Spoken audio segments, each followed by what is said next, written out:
before something bad happens. Oh, bad happens to me? Guess what? You are cursed. What? I can't do this! Hey, what's wrong? Talk to me. It's so hard. I'm here for you. Where is Chucky Lozano? I don't know. He was just here. We have to find him!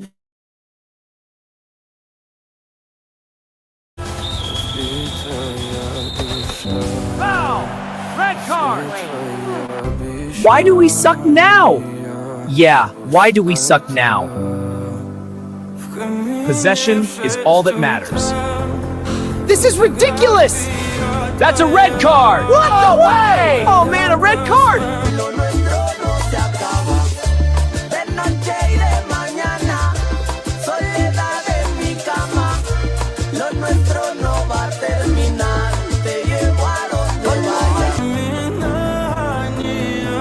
Sandals and shorts, and surf, and scuba, and sand, and sailing, and soccer. San Diego, California.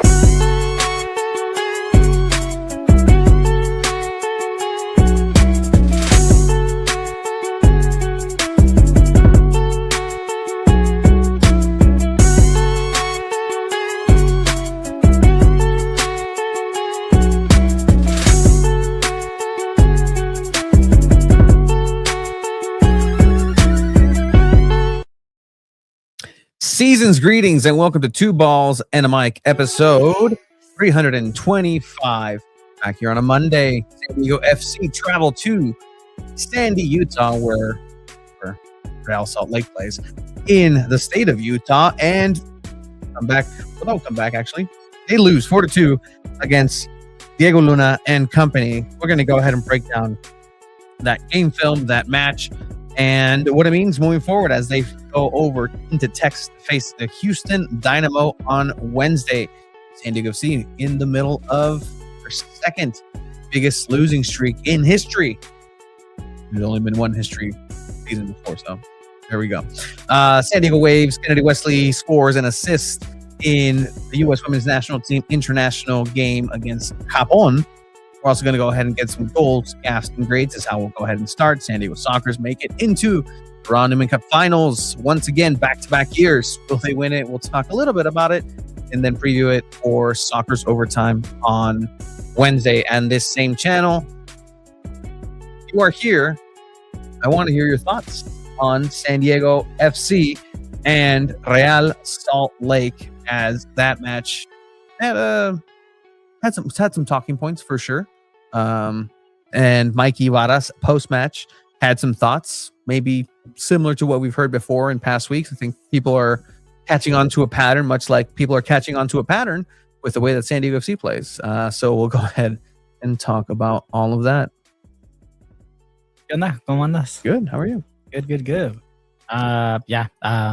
Terrible game this weekend for San Diego FC, and we're going to get started with goals, gaffes, and greats. I mean, let's go ahead and get it started. Goals, gaffes, and greats. Off the top, we'll go ahead and welcome in Abe right now after I put the little musiquita on.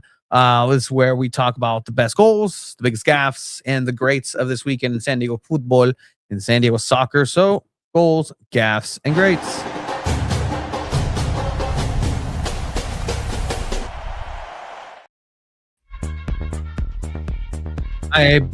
What's up, guys? It is fun. We had a busy weekend of soccer when you really think about it. San Diego Soccer's big win yesterday. And then cool. The other team did something. Cool stuff in the Soccers over there. You might win a ring for the first time. Where you for the Soccers? Do not put You guys that don't bad know, juju on me. ever since Tony became a part of the Soccers organization, they have not won a championship. Don't put that. The jinxes. My tia happened to ride the flight with them up to their last destination, and she was just like, was it to Milwaukee? She said she was going to like Northern California. She ended up in Northern California, so maybe it was like a connecting thing. I don't know, but she saw them and they sang happy birthday to someone though. So that's very nice to the Soccers. That's why they are in the position that they are to bring another ring to the city of San Diego, the winningest franchise in San Diego professional sports, the San Diego Soccers. You're 16-time So, champions. How about we start with the grade of the week? Will we Little twist. Yeah, all right. Let's start with the Little grade of the twist. week. I think the clear nominee for grade of the week, unless anybody has anybody else, the San Diego Sockers. Tony, take it away. San Diego Sockers yesterday played their second game out of the best of 3 series against the St. Louis Ambush, a team that has surprised a lot of people this season. They're much quicker. They're much faster than the San Diego Sockers. Have the oldest team on paper. That means that they're slower, that they're, but they also are more technical savvy. I'm sorry to be boring you, Abe, with the San Diego Sockers. They are finals bound as they move past the St. Louis Ambush in the semifinals. In game 2 yesterday, they were trailing 6-4. They were trailing 6-4, and then the clutch factor from one of the best players I've ever just seen play with a soccer ball in terms of ball control, what he does with it. It's just magical. He's able to accomplish. Leonardo de Oliveira, el brasileño, the Brazilian wonder. And here they're losing 5-4. They're losing 5-4. St. Louis is up with 17 seconds left. If St. Louis wins, there is a third mini game, a knockout game, 15 minutes after. That's one quarter, 15 minutes. Whoever wins that 15 minutes, it's not golden goal, but they move forward. The Sox are trying to avoid that. St. Louis, also tired, need to win. And right now, they have a third game that they're waiting for.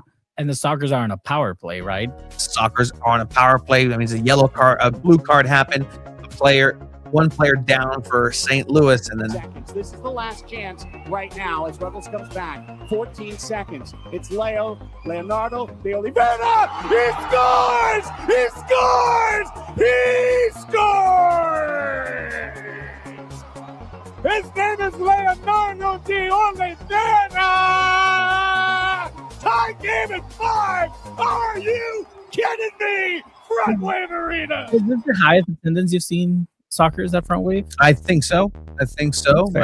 Numbers keep going up, but that was high. Yeah. Right. You tie the game, you go into overtime for that game. It's golden goal overtime, which I love that it's golden goal. Golden goal it's the best. Chef's kiss. It's the best thing in the world. Which takes us to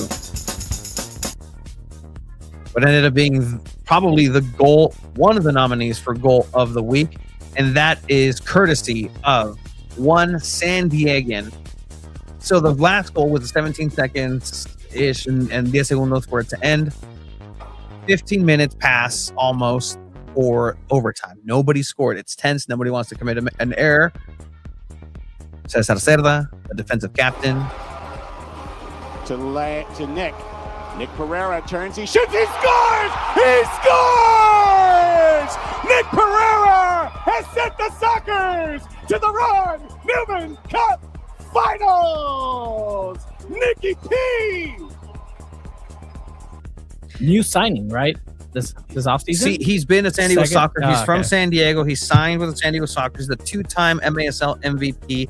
He's won 3 championships in indoor.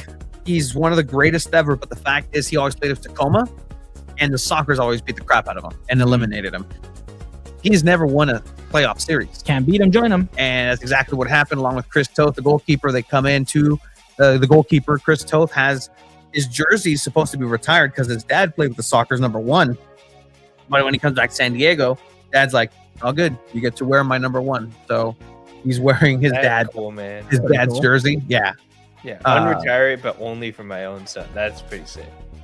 Yeah, no, exactly. So that's exactly what happened there. San Diego Sockers moved past into the final. It's going to be on Wednesday, game 1, game 2. Sockers overtime's about to go crazy tomorrow.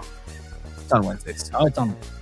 No Sockers overtime? Oh, we're going to have a post-match, though. Dang, that's cool. And then if they win game 2 and lose game 1, they have to play game 3, which would be on Monday. Yeah, I saw that. So let's go and just do the show from up there. Abe, what do you think? That'd be pretty cool. Front Wave Arena? How's the Wi-Fi? It's excellent. It's excellent, sick. actually. That'd be For pretty sure. But yeah, that's going to be awesome. For sure. ¿Sabes qué? Está bien. No importa. I'll know what to reel you back in. Did you miss the gaffes? No, we're saving the gaffes. We're saving the gaff for There's last. some other goal nominees too. from There this week. was another goal nominee, courtesy of San Diego Waves co-captain. Ahí la vemos a Rose, la autora del segundo. Va a venir el centro de shot. Disparo, gol. Gol. Kennedy Wesley, co-captain for San Diego Wave, getting on the score sheet. Thoughts on that goal? Thoughts on her play? It's a good goal. It's a good. She is at a very high in her career right now, and it's still a very, very early in her career.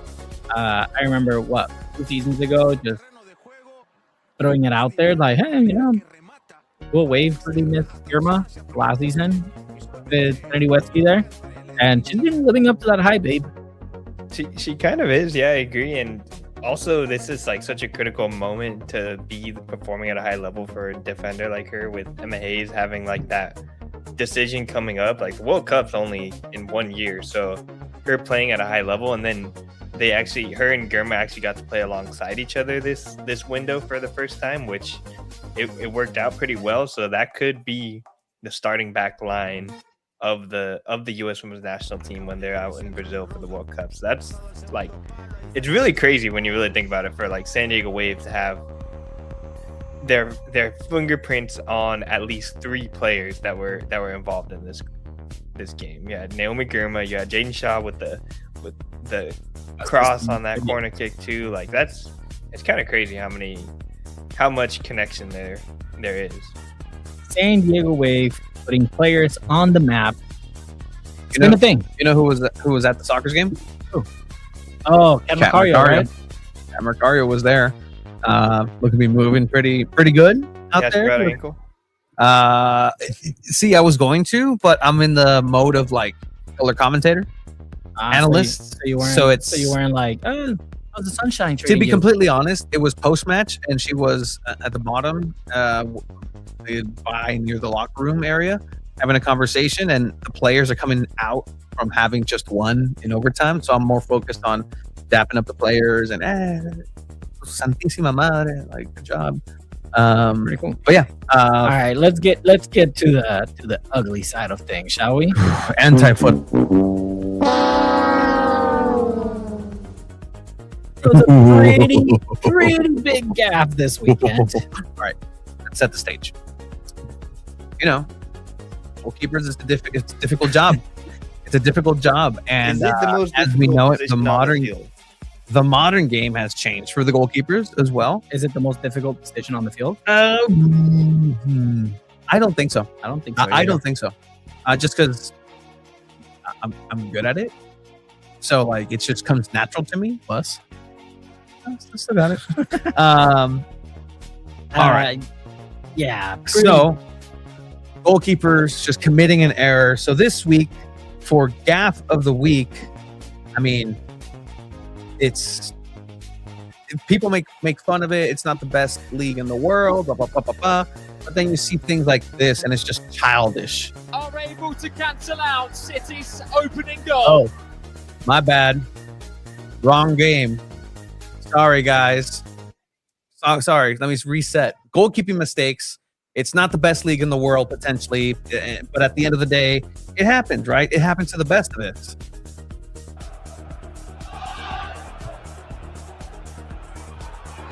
Oh, my bad, dog. My bad. Not that one. Not that one, I guess. All right. Maybe this one. You guys know what. Lucky that he gets the ball first. But man, if you're Mikey Barris, you got to be a little worried about that one. I mean, Are you every other worried? word out of Oh no! Oh, no! Worried about that one. I mean, every other word out of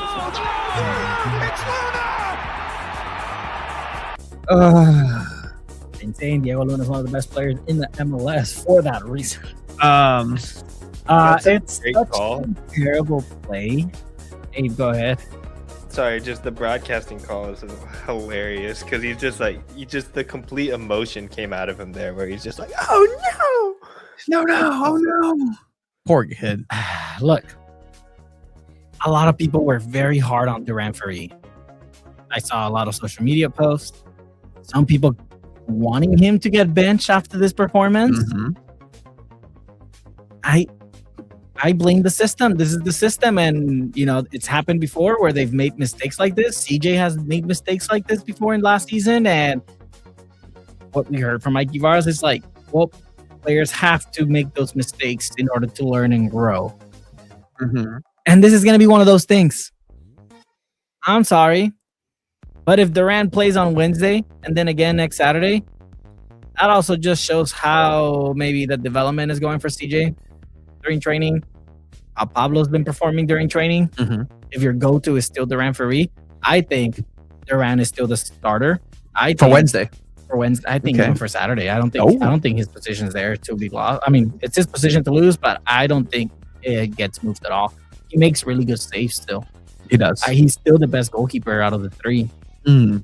And again, this is just one of those bad plays, but it's a product of the right to dream style that you have to take this risk. And if you don't play it correctly, if you don't play it correctly, this is going to happen. I mean, Really dangerous play in the box. I think sure, he's lucky that he gets the systematically ball it first. happens. But man, if you're Mikey That's Barris, you're the going to threat. be a little worried about. Duran has options. You can go back to Dua right here, but he likes to wait for the press. Luna's going to go ahead and do exactly that. Godoy's moving closer to him on the center circle. He has some space, but everything is kind of closing in too. By Godoy going in, he creates a little less space in that area. But what the thing that Duran has to do is just look to his left. Just look to his left to see where Dua is. I mean, every other word out. To be fair, the right to dream style is to pass in the middle and then But they man, open up if you're the Mikey play. Barris, you got to be a little worried. 4 Salt Lake players there against 3 SDFC players. It's a goal kick. Cleared out. They never cleared out. And that's just a thing that's going to happen time and time and time again. Yeah. It's unfortunate for sure. We'll get into it more here as we get into the game. But everybody could have done better. No, but being 19 years old is a product of just making that mistake. Just answering to this comment right here by Brad. There's no defending it in my opinion. It's just completely bad play, and then that coupled with the goal later on, like a couple minutes later, it was also pretty bad. So not his best game. Still probably could keep that starting spot considering where CJ Dos Santos is at and where he ended last year. If he was going to take the job, he would have already taken the job. So I think Duran Ferree probably stays there. But yeah, just absolutely horrible pass. And then to not see one of the league's best players coming right at you and not want to either make a better pass or clear it out is just inexcusable in my opinion. He saw him. He underestimated him. How can you underestimate Diego Luna? Because you're, the best player on the other team.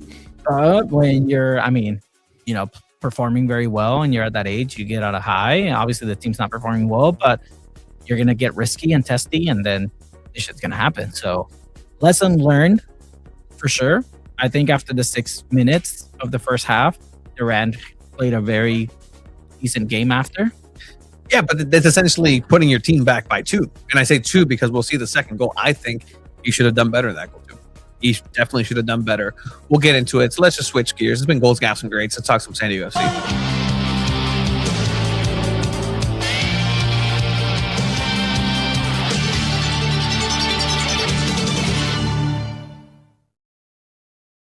Ooh, SanDiego FC. Jugaron? They did play. The end result, 4-2. But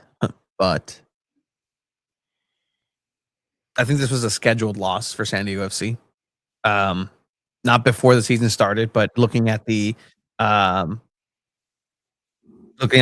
situation, the injury report coming out, Luca Bombino out. Amal Pellegrino still kind of coming back in. He was featured at the end of the game. He had a pretty terrible miss. They wouldn't have changed the result at that point in the game, but you still have to score those. Chris McVeigh is still out on a red card, which means Oswald Sue is in there. But with Bombino out, you then have to get creative, I guess. And by creative, it means that you throw Verhoeven over to the left-hand side. Is creative or desperate the right word? Creatively desperately creative. And then on the right, here on the graphic, it says Verhoeven on the right, and then Bryce Duke on the left. It's a disaster for SDFC at this point when it comes to health and fitness for the defenders. I think it's 8 of them out. Obviously, the lack of discipline from Chris McVeigh plays a factor in this one because now he's not available. So you could have definitely played Chris McVeigh at the right back position if he was not suspended. So, that's the negative of that. But now Bombino's out injured. And that has been the biggest worry of everybody in the past year. Save Bombino. He is the golden child of that back line. And now he's out hurt too. Well, I mean, maybe we still don't know exactly what's going on with Bombino. We'll find out more this week as we'll have media availability as they prepare for Houston. We actually won't have media availability. We won't have media availability. We'll have media availability Friday. after Houston on Friday. So we won't be able to hear from anybody from the club before Wednesday. We'll hear after the game and then by Friday. So the thing about this lineup that I'm looking at is that, yes, you have 3 massive holes that you are missing. Bombino, it makes you have to switch 2 positions around with Verhoeven, and Lord knows what he probably had a good practice and decided, okay, well, we're going to go ahead and do a toss-up between Bryce Duke and Alex Mighton and see who we have, right? Man, you wish for days of a lawful send, of days of a Franco Negri. Willy Camaro played the week before, and now he's out hurt again. I do believe that's going to be another lingering injury. So just kind of hamstring. Sounds like you're keeping some stuff secret there, Tony. Like you might have heard something. I mean, it's been the lingering injury for him, so it just hasn't gotten better. And every player just has a lingering injury. Maybe that's why they were able to build a roster with little money. But Willie is different though. He's been like last season and this year just unable to stay healthy. It's all the right backs. It's literally all the fullbacks. Yeah, like everybody's hurt. For this, I was looking at it, I'm like, well, is it really that different to have 3 players out of 11 out? I thought the system was the one that was going to win. I thought the system, it's next man up, and you're not necessarily worried for that, and everything, you're prepared for that. I've heard someone say that before. Who was that? Oh, that's right, Mikey Varas. Here, I still thought, okay, this is a decent lineup, right? You have Lewis Morgan, who last time we heard, and I asked him, hey, like, you do like your center forward position down the middle or left wing? He's like, well, it doesn't really matter. They're both kind of my natural positions, essentially. So, okay, fine. Lewis Morgan, you're in your natural position. Marcus Invarson, you are in your natural position. You're back on the starting lineup. You should be healthy. Honors Dreyer, his light has dimmed. He's lost his smile after just that penalty miss against Denmark. He hasn't been the same. Joy right now. He's not having a good time playing soccer in this moment. You look down on the midfield, right? Your front 3 is fine. Your front 3 at some point you probably thought was going to be your starting front 3. So that's going to plan in some sort of way. Your midfield, Oni Valakari, that's your starter. Yepes Verskov, that's your captain, that's your starter. Aníbal Godoy, that should be your starter. Your starter. Great. That's one of your few World Cup players. Looking down below, Mano Dua, starter. Oswald Sue, we've been knowing what the situation is with him. Sucks. He's not picking it up. Sucks. He's just not picking it up. Tomas Angel or Oswald Sue? Ooh, Tomas Angel.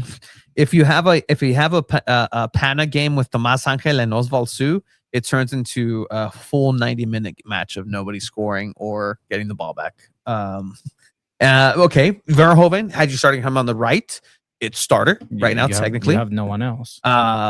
Duke, quién sabe qué está haciendo ahí? Like, sure, I'll give you that one, right? But the errors and mistakes just kept coming from everywhere. You still have Yepes Verskov, who's coming all the way back to be that defender, to be that big brother and be the fireman and have that fireman mentality to get the ball out of there. But on the other side, Real Salt Lake was hurt too. They had some injuries as well. So this match it was doable to get a result. And my idea of a result was a tie. I mean, I guess it could have gotten a tie, but like the Utah team is pretty good too. I think that's something that we have been kind of missing, is that like Utah is a pretty solid team. Diego Luna is one of the best players in the league. Sloan's had like an amazing game, one of the best rookies in the league right now. So I think it's important to give Utah that Real Salt Lake that credit, but at the same time, like to lose by just like dumb mistakes and also like inability to create like positive chance or even keep the ball is like a symptom of your own like downfall. If you were going to lose this game, it should have been because like you got beaten on the pitch because of like everything else, not just because of like dumb mistakes. That's what I think is the most annoying part about a loss like this. It's like just it could have at least been a closer game than it was. Yeah, I mean, Tom, Doyle, and Gas over our buddies over at SoccerWise did mention this, but again, we've been mentioning it even before today and last week. So pay attention here, Two Balls in a Mic, because we've been talking about this exact same thing, right? Yeah, I think maybe we haven't been using the exact words like cocky, but we've kind of been like, okay, like no. I believe we did, because I believe I mentioned that it was arrogance as well of them coming into the season and saying that they're going to go ahead and face the opponents on a low block. They're going to be waiting. They're going to be essentially on the back foot, the defenders against San Diego FC, just waiting to see how to break them down. And no, you just got confident in that style of play. And yeah, you got cocky. So it's just not working out, and it's stubborn. And I think that's another kind of thing to go along with it. This is the type of play that you're going to keep seeing for the rest of your life in San Diego FC, as long as the Right to Dream style is part of this organization. Get used to it. There's not going to be much changes. There's not going to be a lot of layers. Those layers are because of the way that they play. Here, the second goal. Yes, Duran could have done more, but you can't miss your mark like that. Sure, no, 100%. I mean, terrible marking, man. Yeah. He sucks. He sucks. Terrible marking for sure. I don't usually call pro players like they suck, but man, he's just lost out there. Es un troncazo el vato. So the ball goes all the way outside. Diego Luna picks up that second post. Oswald has the best seat in the house, just kind of enjoying his time. It's the second goal this season that he's just there, just as a decoration, essentially, in the small box.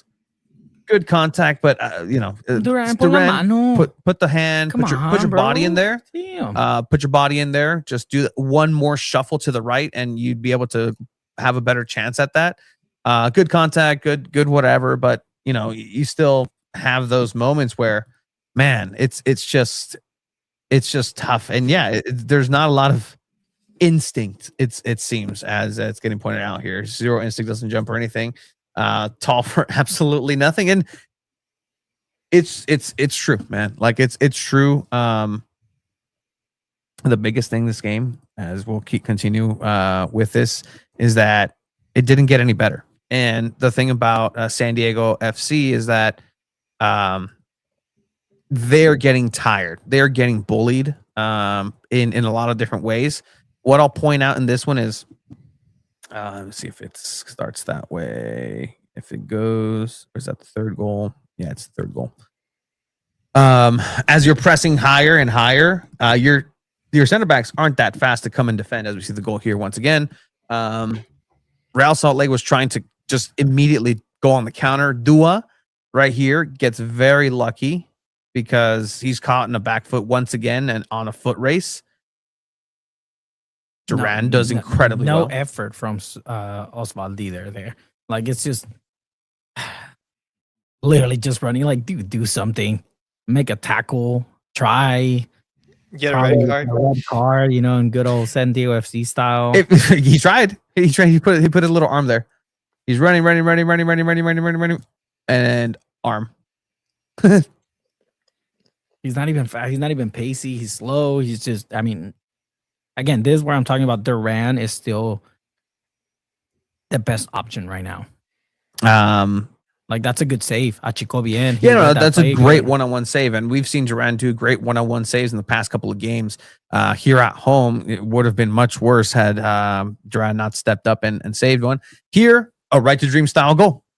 This is a right to dream style goal. This counter attack. This is the 2 passes. You're in the box. The goal that Duran gave up, the first goal, is essentially the same beginning pieces of this eventual goal.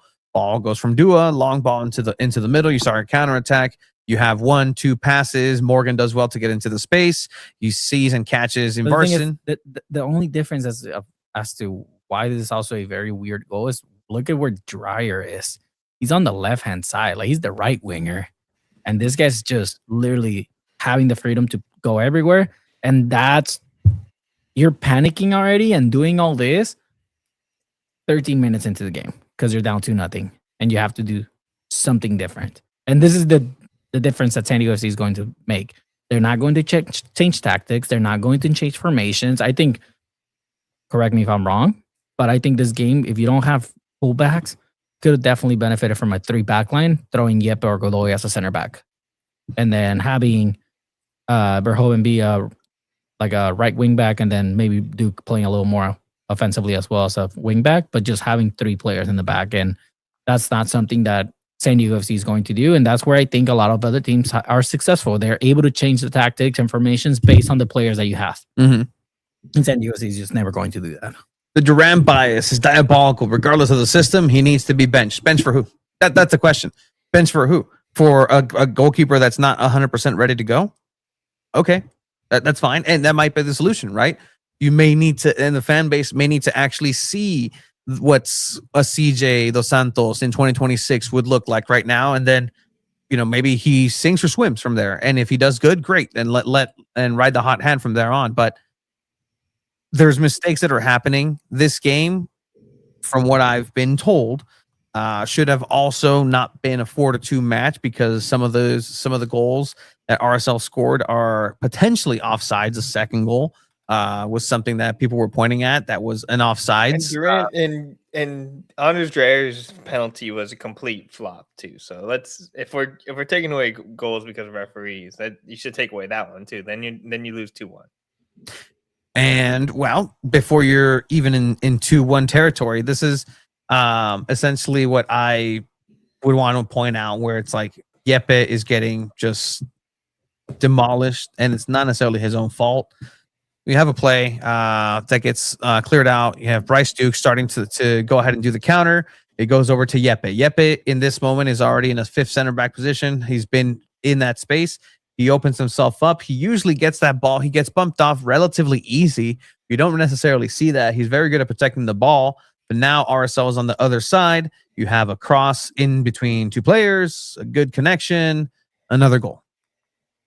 And nobody even bothers to raise their hand to call for an offsides or anything like that. But when you look at the replay and the angle, it does look like the attacking player has the advantage and is leaning forward and it's slightly offsides. Right. It's such a tight one. I wonder, VAR is obviously there, but I didn't get to watch this game live. I got to watch it back after, but did any of you thought at the moment, it's like, that looks offsides? He hasn't even kicked it there. It has a chance. Yeah. So what's the rule now? Is it the upper torso or is it where your feet are? Because I feel like that changes all the time. Can anyone confirm? Like, what's the current rule? Is it where your feet are at, or is it just your body positioning? I've seen that get called before. Body positioning, and it looks like it could get called, but at the same time, if it was like really that egregious, why is no one on SanDiego FC making a deal about it or calling for it? Like that at least helps somewhat as far as VAR recommending a review, because then they at least have to look at it. But like VAR didn't even recommend a review at all. So that tells me that they're so out of it at this point that they're not even like worried about asking for help, because like it was, if it looks obvious, then they should have at least put their hand up and asked for help, like you said, Chiva. True. That's right, Jeff. What did the referee call? Nothing? then it's nothing. Then it's a goal. That's how it is. It was a goal. So the fourth one was a little even more WTF. Yes. That one looked a little fun.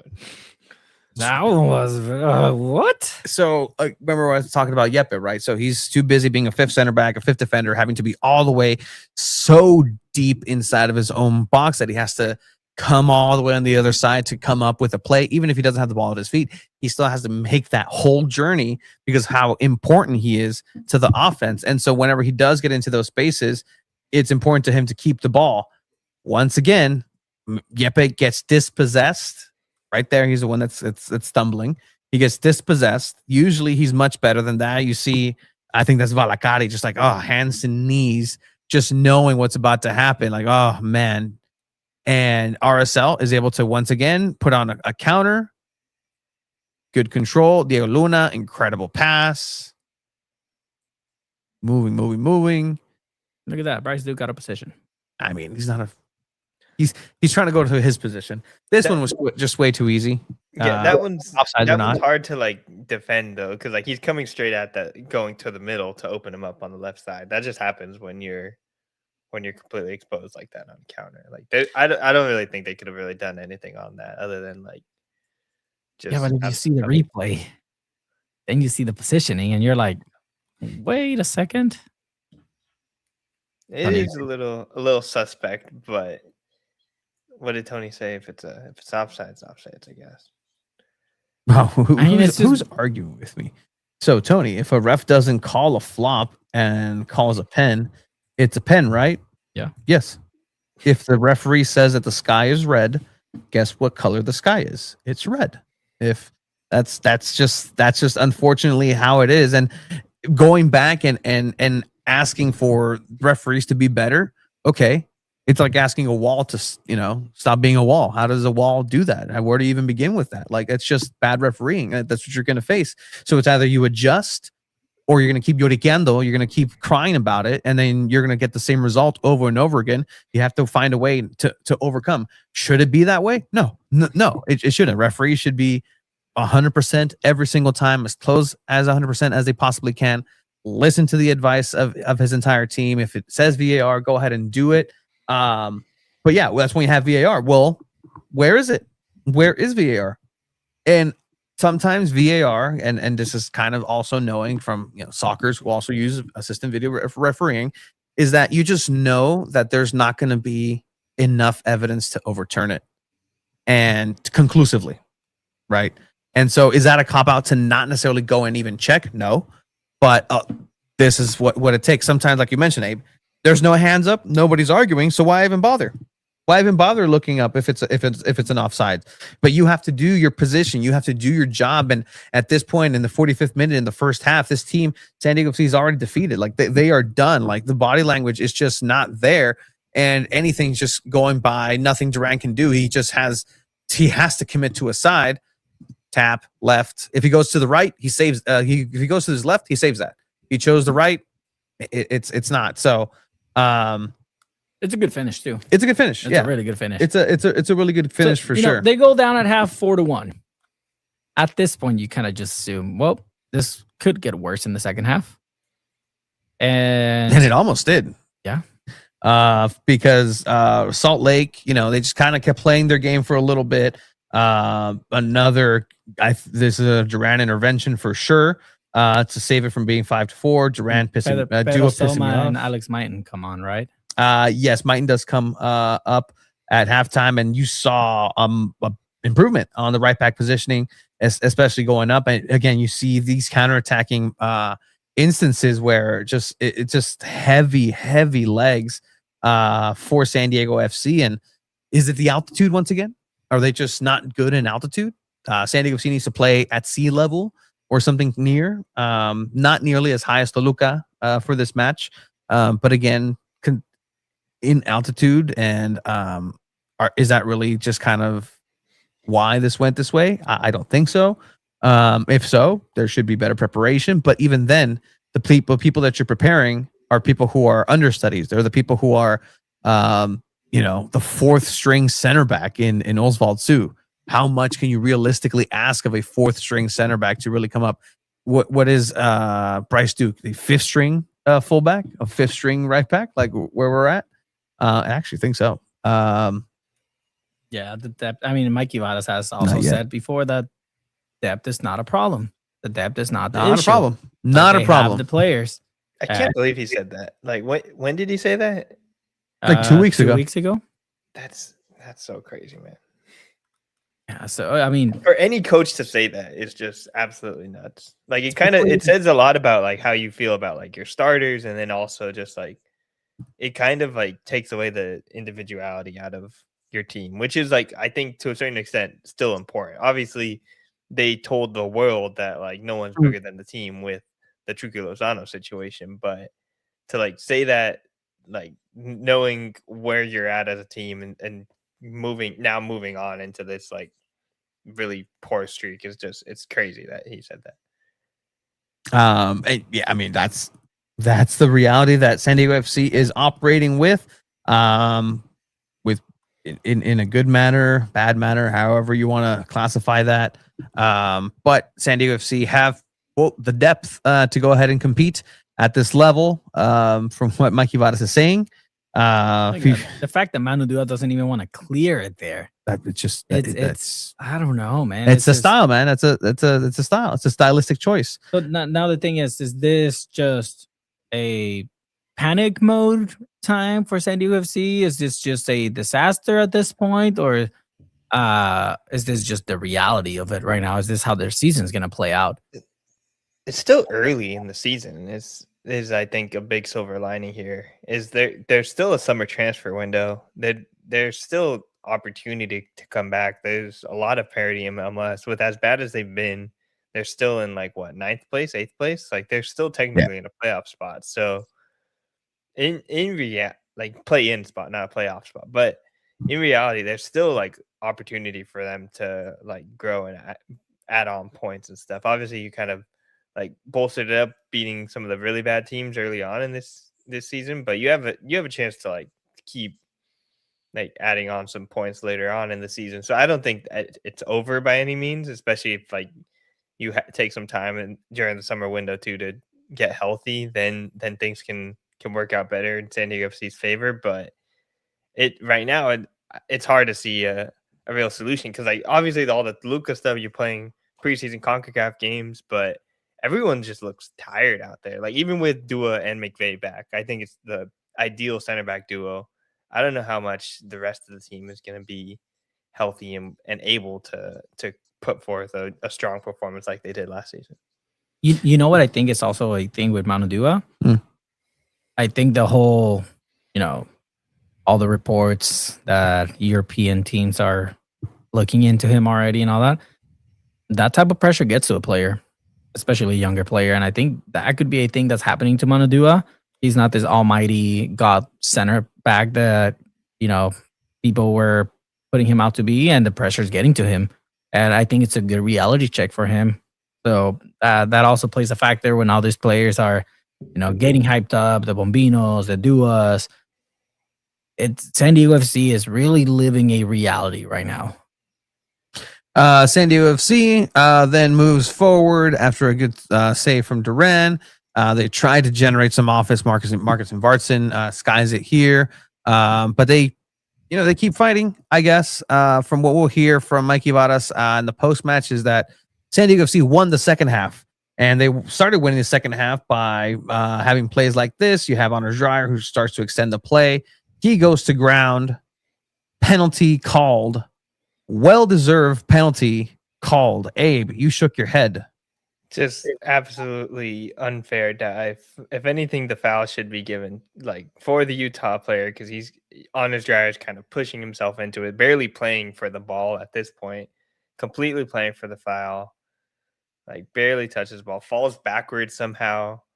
It's just a really bad dive in my opinion. But Anders Dreyer, this is like one of the first moments he like truly had like they got him involved in this match. So good on him for making use of this moment here when he gets in the box. But like really nothing here for Anders Dreyer in my opinion. Like Anders Dreyer is an amazing player. Obviously we saw that last season, but like just to get a like cheap penalty here is kind of like that. I get really annoyed with like cheap penalties like this, like especially when you're down by so much. Like have some ethics. I don't know. It's like ethically bad goal. Like you're down 4-1 and you're getting a freaking penalty. Like come on, like it's just like ugly. It looks bad. I don't know. I've seen worse. I've seen worse calls too, but I disagree, Abe. Like this is part of the game. Like that's part of what you're supposed to be doing. And my biggest takeaway was the fact that at the end of the day, this is a play that's created and contact is generated by Anders Dreyer in the same way, not the same way obviously, but in the same way that last week Chris McVeigh got a second yellow card by a defender creating contact and putting himself in that place. Anders Dreyer put himself in the place to get contacted. That's part of what you're supposed to be doing. You see Anders, he's moving into the space. He knows he's going to lose the tackle there. He puts his foot there. Both of them are going at it with the hands. Both of them. They don't get son los dos. If you're going to give one, it gives the other, but they both cancel each other out.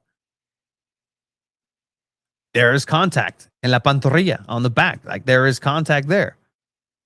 Here. Yeah, like he puts himself, like Tony said, he puts his foot in front of him, of his leg on purpose to get ran over.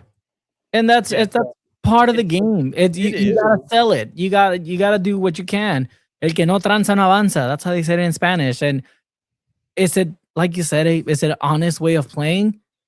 Who cares? You're down 4-1, dude. That's at this point they gotta try something, and I appreciate that they're trying at least doing this.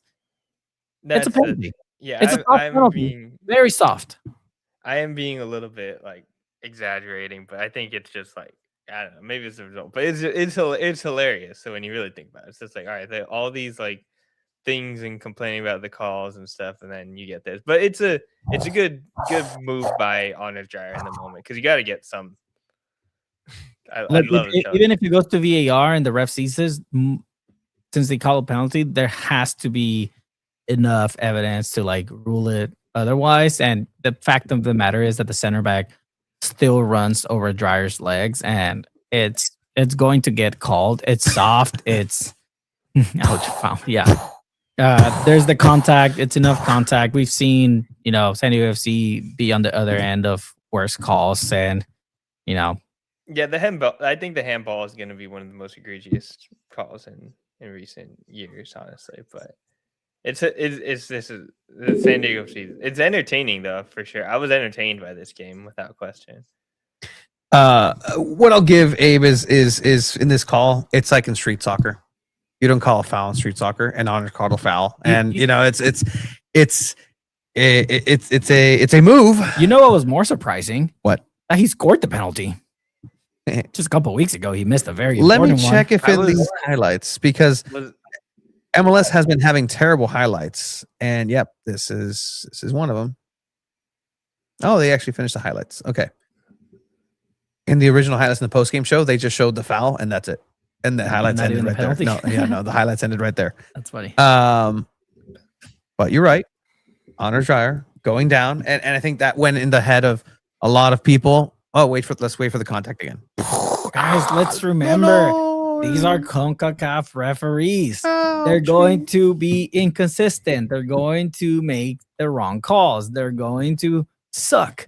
And that's just what we get. We get it in MLS. We get it in Liga MX. We get it in any Gold Cup match. It's just a thing that you have to get used to it. I'm used. What was everybody thinking at this moment? You might be, but I was surprised. I texted you guys. I was like, "Does Dreyer take this?" Considering his performance in the last time he took a penalty, other performances taking penalties, I would have. I mean, Vartson was still in the game, right? 65th minute.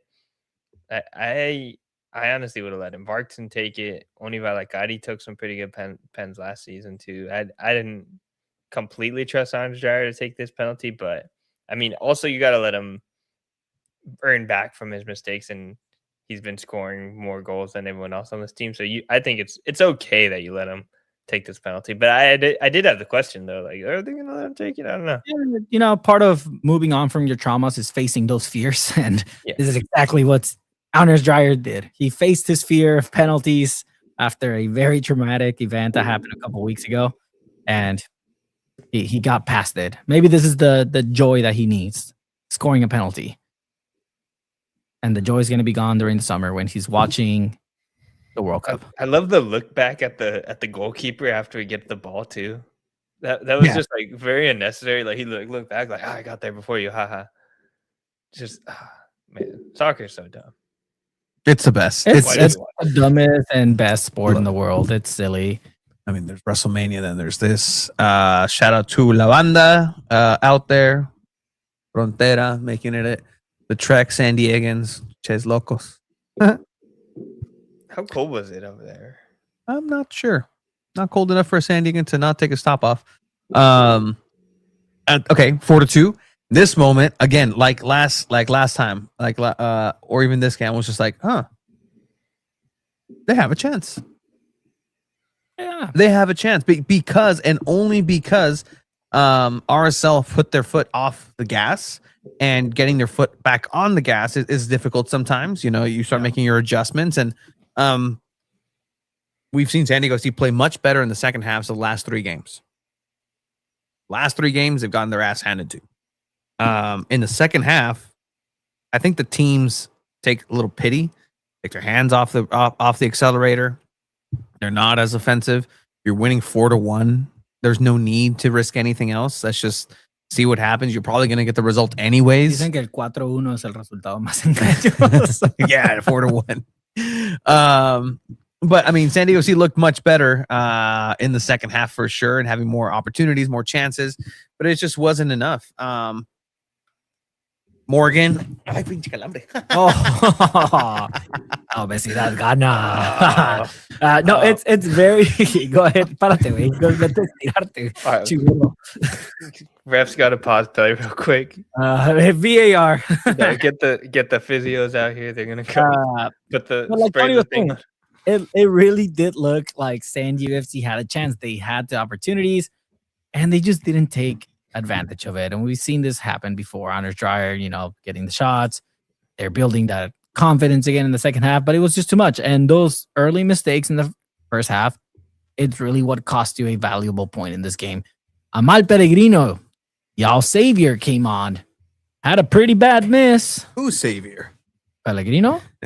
Y'all savior? Y'all savior. Y'all San Diego FC's savior last year ahead of their playoff push in the first round, and right before that last game with the infamous Lozano incident. I think he saved the team. But you got to score this, man. Yeah, you got to score this. Not this one. That the too. Next one. That one too. I hate to be the one. It's 4-2. Doesn't matter.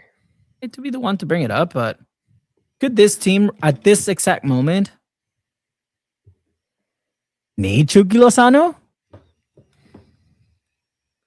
I'm going to bring it up. Lozano play center back. If I piss you off, chat.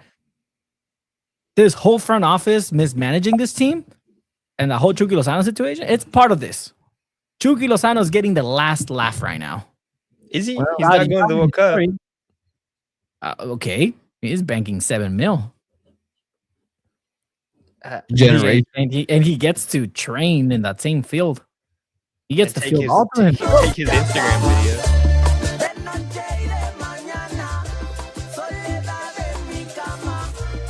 Song choice, people. So okay, let's for people who don't speak Spanish, this is a song and definitely a choice. This was posted today. The team for San Diego FC traveled directly from Utah over into Texas, so they didn't touch ground. They're not at Singing Hills. Chucky Lozano, who is not part of the team, is at Singing Hills, and so the song that plays, I don't want to go too back into my fruits.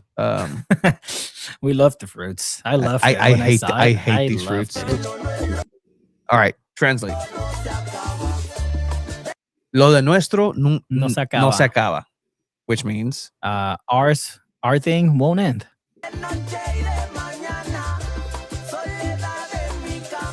Ooh. From night to the morning. There's loneliness Soledad? in my bed. Yeah. Ooh. our thing will never end. Our thing is not going to It's end. not going to end. Chucky with a diabolical. Que me paguen mi feria. Chucky saying, y'all are gonna pay me. You know what's crazy? I don't think he's leaving in the summer either. I wouldn't put it past him to stay I here. don't think he's going anywhere in the summer. Oh, Soledad está solo. Oh, pobrecito. Do you think the Right to Dream kids like watch or talk to him still, or they just like when they look over there, like, ¿qué está haciendo el Chucky? And then the coaches are just like, don't look over there. Come back to practice. Chucky has every right to teach these kids about, financial freedom Mhm. and how to work contracts. It's just like he's in the guest. If they're gonna travel to play pro, they really need to learn and say, what would be the best contract opportunity for me? Signing a 3-year, $7 million a year contract, even though the team doesn't want you. Psh, that's smart. Well, I mean, here it is, right? The Mad Tenor. It's always about the product for me. Chucky was on the team when they sold us this season ticket, regardless of who the star is. We are 7 million lighter, and from what we signed up for, and that's very true. But again, I'll give the rebuttal of, well, you just kind of have to either be on board or not be on board, and by not being on board, that means you remove yourself from the stadium. That means you remove your season tickets. I'm not vouching for that for anybody. I'm not going to tell anybody how to be a supporter, how to be, in the stands, and what they believe in. SDFC Nation asks what we think the attendance is going to be against Portland this next weekend. 22,000? I don't know. 20,000? Game, I think it'll be pretty good. 23, 24. Announced or butts and seats? No, announced. Butts and seats. We don't know. We won't know, but I mean, I'm gonna count. The three of us have a good sense. Again, we've been at Snapdragon Stadium probably more than anybody combined to watch soccer events in San Diego. But that's factual, Abe. The three of us combined probably have seen most, if not. Yeah, counting Wave, yeah. Yeah, no, exactly. So we know Other what than that the workers. like. The workers are always there. Yeah, but it's different workers, as we found out. Nuestra viejita from the green lot. La cambiaron. 20K says SDFC Nation. No, 17, 18. Mm, That's so what I think. lower That's what bowl? they've been averaging, realistically, not announced. I don't know, man. Look, at what point of the season, if this continues, is Mikey Varas and Tyler Heaps on the hot seat? I mean, this is a question I asked Tony and Alex on the Comaniacs. Javier Mascherano resigned because of the performance of Inter Miami so far this season, and likely also because of some clashes inside that locker room. There's always the Lionel Messi factor to it. He has more say than anyone in the league, but that's a huge team, a team that's better positioned than San Diego FC right now, and they decided to leave as head coach. So I find that fascinating, and seeing where Mike Vadas is at, I think he's probably more aligned with the leadership at the club, and it's still year 2, it's still expansion club, so I don't think he's on the hot seat just yet. But at the same time, if he's on the hot seat, then Tyler Heaps also kind of has to be on the hot seat too, right? They both do. They both do. Especially after convincing everybody that you don't need Chucky Lozano to be successful. And boy, were they fooling everybody 3 weeks into the season with that 3-0 start. And man, it's interesting. I mean, again, it's still early in the season. They can turn it around. You can blame and say, look at all these injuries. But then again, why are these injuries happening? What is the physio team doing? How are we preparing these players? Are we making sure they're stretching correctly? Like it's not just them two on the hot seat. It's a lot of people within that coaching line that they have that are on the hot seat as well. If no one's above the team, that should include Tyler and Mikey. Sure. I don't but know, the dude. thing I is feel like that Mikey feels like he is above the team. I don't think so. I think it's all right to dream. It's all connected. I don't think that's why I don't really truly think that they're probably on the hot seat, because if it's all right to dream, then who replaces him in the you have to go get somebody else from the Right to Dream network to like fill this role, or are you just gonna kind of abandon it all and just try and get results this season? I think you have to like stay within that system, and like both of these like pieces have to be there for at least this season, if the full length of the season too. It's not like they're in complete like meltdown. Like LA Galaxy is kind of in a worse spot right now, so I still think they have like. Oh, they're gonna finish out the season. They could lose every game the rest of the season, and they're not gonna get fired. Like they're not on the hot seat yet. They had a very successful first year, so they get the privilege to finish out this whole season. When I'm saying where Mikey, he says no one's above the team, I still feel like he thinks he's above the team based on how he handled the whole Chucky Lozano thing. This whole no one's above the team except for me and Tyler Heaps that make the calls and kick you out and still pay you to not play. That feels a little bit of like, somebody has to call the shots, and that's okay. That's the coach's job, but the inexperience is showing a lot. If Chucky Lozano is on the bench right now, you think they'd be in a better position? I think if he's just playing, they're in a better position. They have a better chance. Like, let's they're not going to win. They wouldn't win. I showed you what that starting lineup was supposed to be, right? And that's supposed to be the starting lineup. That's 1A, 1B, Lewis Morgan up there. Supposedly, say you don't have Lewis Morgan in there, you have Pellegrino who isn't in form. They don't win. But the ball never gets to them. If you are too busy digging the ball out of your own final third and you don't have time to build your game like you want to, there's no chance of the front three getting that ball. They have to create their own thing. But the fact of the matter is, you're not going to win games if 8 of your defensive players are out, whether it's through red card or injury. That's just the reality of every team in the world. If you have I think it's 8 players maybe that I counted, but if 7 or 8 of your defensive players are out, no team in the world is going to win. If you're having to put a center mid at the right back position, no team in the world is going to win that game or any games. Chucky beats the team. He's better than Dreyer. Yes, he would win games. Less defensive errors in our attack is on point. Lozano and Dreyer would scare the defenders, not Dreyer and whoever else we have on top. I mean, the fact that Lozano isn't on the field is definitely a direct correlation to the not as good performances by Anders Dreyer. Anders Dreyer isn't performing as well because he has more attention on his side. It's difficult to get him the ball. There's no consistency behind him because right now he had to go ahead and play defender. And again, big papa to little Bryce Duke in that right back position and trying to get his best done. And what did Chucky do last season? The term that we taught everybody. Jalar marca. Chucky jala marca. All right. Because I think we can still talk about this Chucky stuff. If I gave you a magic wand and I said you're Tyler Heaps, I'm putting you back. It's January. Bring Loyal back. It's January. You're Tyler Heaps. How are you going about the Chucky Lozano situation? You can't undo. You can't undo. You know what they did with Chucky Lozano? They what is that called in Harry Potter when they make the bound thing? I forgot what the term was. The what? Unbroken bound, or you know what I'm talking about?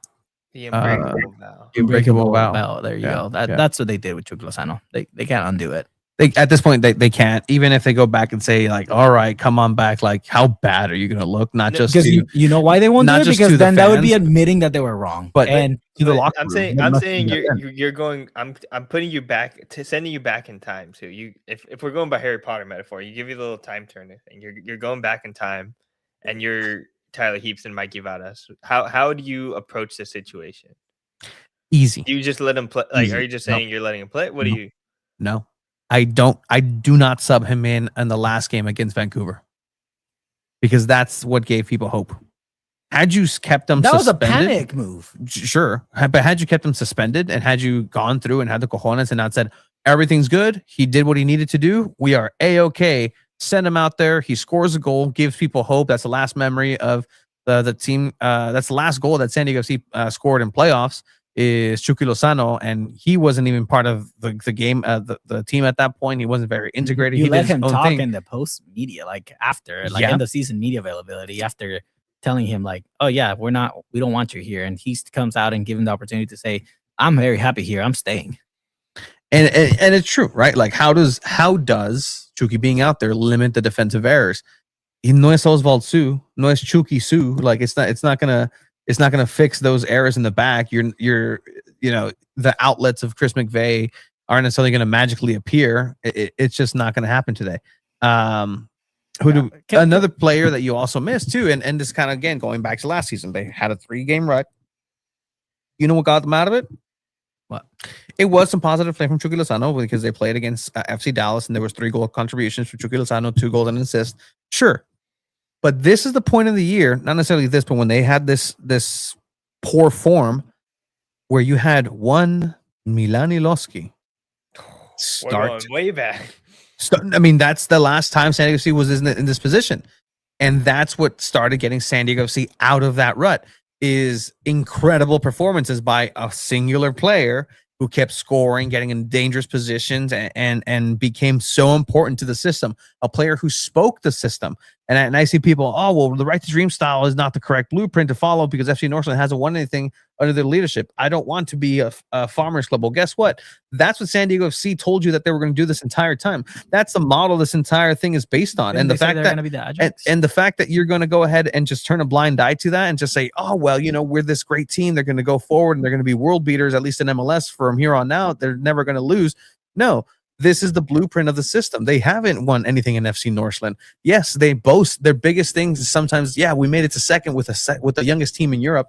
Great, great. I hope that's enough for you San Diego fans that love hearing the fact that championships aren't going to be the most important thing. You can go ahead and take your second place. You can take your third, fourth place in MLS last season and put that in your empty cabinet of NFL Super Bowls and World Series. Enjoy that. And the thing is, you shouldn't be mad because honestly, San Diego FC was honest about it. They were upfront about this. Chucky Lozano was not a part of the Right to Dream blueprint.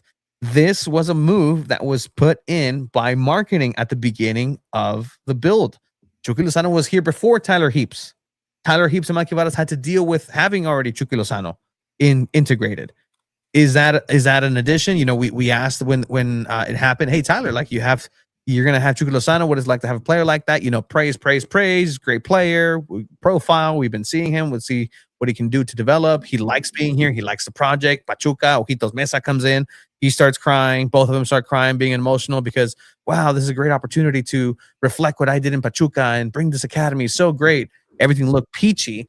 But now with the actual Right to Dream style happens, people are complaining about it. You can't complain about it because that's what got you. I mean, you can, but that's what got you to the pinnacle last season, this blueprint. And the same blueprint is what's getting you in this position this time, except MLS has wisened up. The coaches are coaching specifically against your system. And you haven't been able to add any sorts of layers, any sorts of depth, any sort of dynamic because looks. Teams can adapt. That's soccer. You adapt to your opponents. San Diego FC has not never adapts to anybody. They stick to their damn style because that's all they know. Because you have a coach with no experience, you have a system with very little backbone, and you can't adapt to anything. And that's going to be an ongoing problem no matter who your players are, unless you bring players that can definitely make an impact with their individual talent, like Chucky Lozano, Milanilovsky. Those are players that can help you with those type of plays. You need that in a team. You need that individual talent to thrive and score and bring you out of a 2-3-1 deficit at half. And SDFC doesn't have that at the moment. I'm sorry, but 35-year-old old ass Amal Pellegrino is not going to do that for you. I will put this question to the chat. Mr. What's his name? Procrastinating Puma. Okay. Chucky Lozano-less SDFC beat Pumas and Toluca with 10, then later 9 men. Okay. So where you're at right now with San Diego FC and their 3-game skid and their performances as of late, would you rather have not had that CONCACAF Champions League experience, beating Pumas, moving forward, beating Toluca in that first game, and having that experience as a fan base? Would you rather that be completely erased, have San Diego FC come back when they were told to after 5 weeks of offseason, start MLS like everybody else, and potentially have those legs and have those performances to start off the season. You still came in and beat Montreal in MLS. You still came in and had a good game against Sporting Kansas City. You still came in and beat the three teams that you were supposed to beat right off the gate because you were riding this high from playing at a very high level. But now you're seeing the ramifications of that on the other side. These players are worn down. You have players who are picking up injuries because the fitness level wasn't necessarily there to start at 100. The teams in Mexico, they were already in jornada 8, like they were already with more games in the regular season. Those legs have already, worked themselves into a much better work rate to perform. And you face Toluca, a great team. But would you rather not have that? But that means that San Diego FC has been playing better in MLS. You can't have it both ways because you can't undo what's already done. You already played in CONCACAF Champions. You've already exerted that energy. You've already gone and gotten that experience. From what we've heard from San Diego FC is that they love these moments. They love playing in these tough games. But that takes a toll, and it's clearly taking a toll, and the toll is still being felt. But the thing is that there doesn't seem to be any sort of light at the end of the tunnel for right now, and it just keeps getting worse with the fitness levels. Players keep coming back, but if a player comes back, there's nowhere for him to connect. There's nowhere for him to really get a notion of how to play. How do you fix this fitness levels? Because I saw a comment from Brandon. This happens a lot with physios in Europe. 100% got to go. You got to start firing people. It's not going to happen though. Like but it has to. It needs to. It needs to. No, it doesn't. Okay, then let the whole team die. Because that's what's going to happen. These players keep getting hurt. It doesn't matter. No one's getting healthier. It doesn't matter. This is again, this is where I will press to anybody who is being Complainsville, that this is a stubborn style of play. You can say all you want, needs to go ahead and change, needs to do this. It's not going to. Oh, no. I know it's not going to. But it needs to for them to fix it. That's what I'm trying to say. Then people are going to be very unhappy. People are going to be very unhappy. I think people are already unhappy. They are. But again, unhappy at your own risk, because if you're bought into it, then you understand the bigger picture of this. You see, oh wow, Brian Zambli is out there. He's getting more minutes. He's developing. Duran Ferree's out there. He's 19 years old. He's developing. Oswald Sue, he's technically a young player. He's developing. That's what this team is. Yeah. Except in their development matches, they were able to win and get victories. All right, let's quickly hear from Mikey Varas, because this post-match, this video courtesy of SanDiego FC. Mikey Varas post-match after Real. Oh wait, SDFC. I'm not saying they need to fire the coach. I need to say they need to fire the physio, because all these players, 8 line injuries. Are you kidding me? It happens though. You look at Real Salt Lake's injury report. Yeah, but it's not your starters. It was a couple starters actually. Like 2. It's not the whole team. It's 2. It's not the whole team. San Diego FC, how many starters do they have out? 2. 1 was a red card. I guess you're right there. Yeah. Mikey Varas. Hi, Mikey. Ladies and gentlemen, we're joined by head coach Mikey Varas. Mikey, to start you off, just your thoughts on the match tonight. Yeah, I think we started really, really tight. It felt that we were trying not to make mistakes, and obviously when that happens, they punished us. And it was hard to get a footing in the game, but I give the guys a lot of credit. I think adjustments in the second half that they made. That's a step for me. But at the end of the day, we're all honest. We know we're not playing our best. We're also going through a very tough time with certain things not going our ways. Only having 3 defenders on the roster tonight. But at the end of the day, we know better, and that's what we're working towards. We're working towards getting to our best, and that's completely 100% my. And I take that seriously. Go ahead, Tony. Thank you for your time, Mikey. As you mentioned, for the last couple of games, actually, the second half is much better for San Diego FC. What is that turnaround after the halftime that sees the team, whether it's 10 men down or with the full 11, be able to come back? And also, what makes it difficult to have that one-on-one press as a couple of teams have been doing so far? Yeah, I mean the 1v1 complicates you because if you're not at your best on the ball at the moment, then you can create some pretty big transitions for them. And then also it's hard to solve that puzzle and create the big chances that you want to create against them. But the most important thing is that we keep insisting on who we are because this is a long season. And at the end of the day, we have the full confidence that we're going to come out of this. And this is where you test who you are as a person. And my job is to steer us through this moment and make sure that we come out of it on the other side. Sorry, could you just give me just some insight on the position that Jeppe has been put in, just having to drop back so much and help that defensive line, but also having to be the one to start the offense on the other side. How difficult has this last stretch been for Jeppe specifically? I'm asking a lot from him because, I want him higher up the pitch. A low block, putting him on the back line because we needed some more stability with the fact that, we don't have all natural defenders on the back line right now. And he's a consummate professional and team guy, and he's just willing to do whatever it takes. And I think he was really important, especially in the second half, in terms of helping us find some stability in the game and being able to score a goal and create some important chances.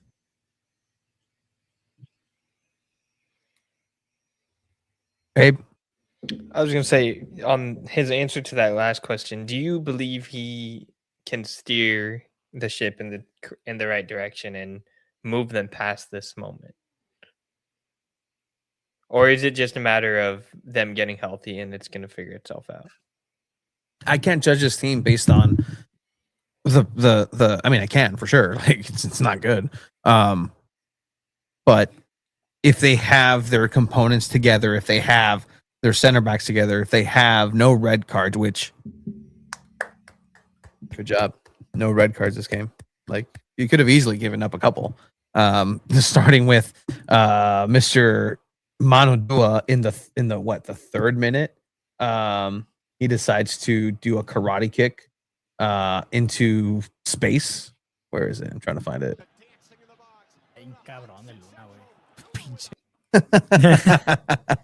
That's the reaction. Está bien cabrón el Luna. That was okay. That was honestly what you're hearing is going to be my reaction to watching this again because I saw it too. That's the actual conversations we have before the show starts, by the way. Yeah, we have Brandon saying both Madrid and Bayern sacked their physios after excess muscle injuries a couple seasons ago. Eventually got to do it again. Yeah. What happens when you have Sharp, not Kaiser? I like that one. What is? I actually have Sharp now instead of Kaiser. So. Oh yeah, I was born on a Sharp. Like inches away from just absolute disaster for Manodua. Dude, you almost killed the guy. I think that should have been called. We're talking about it. You said an it would be an indirect free kick if. But it if should they be a really yellow wanted card to. on Dua. It's reckless play. Again, that's how bad these refs are. Terrible officiating. I'm curious if anyone else in the chat had a similar reaction. I was just like, oh my! I think I stood up from my chair. There's no way. It's just insane. Recruiting at local hospitals, or are we torturing these kids in training, or what? I mean, I welcome once again another invitation here on the same channel, SanDiego.Futbol. The head of human performance for San Diego FC was here, and I spoke to him in that preparation of, hey, what goes into it? What metrics are you using? And they're using all the data. They're using all the metrics. It's a state of the art facility out in Singing Hills. So, again, you have a lot of kids out there, developing kids, growing kids. You have Gil Mora with groin injuries, right? Because he's growing. Those are things that happen. I mean, Yamal also playing at a high level, but he also gets injured because he's growing and developing, for sure. But yeah, it would have been a disaster in a straight red. I also started laughing when I first saw it. You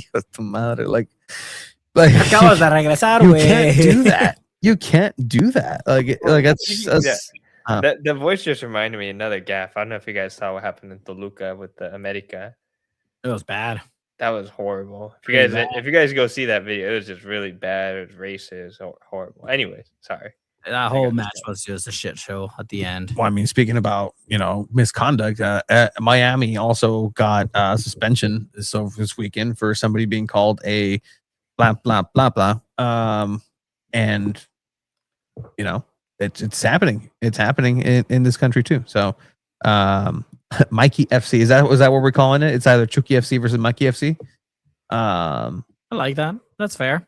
We make so many excuses for Mikey FC. Fair. I mean, I don't know. I don't know what you want me to do. There's still the number 9 spot in the standings. It's still very early on in the season, and they were atop the Western Conference in the regular season last year. You couldn't get Andres Reyes, center back, ready in over 2 years. Well, let me tell you what. Neither could his former team, Red Bulls, when they needed him the most in the championship game against LA Galaxy. So I won't pin that one so much on them. There was some mismanagement for sure. But again, Andres Reyes goes rogue and goes to Colombia, gets a surgery for his knee. Team finds out via social media the next day. Miscommunication. It's still a starting team. It is what it is. Like this season, right now, San Diego FC is acting like an expansion team. Like this is what should have happened last year for sure.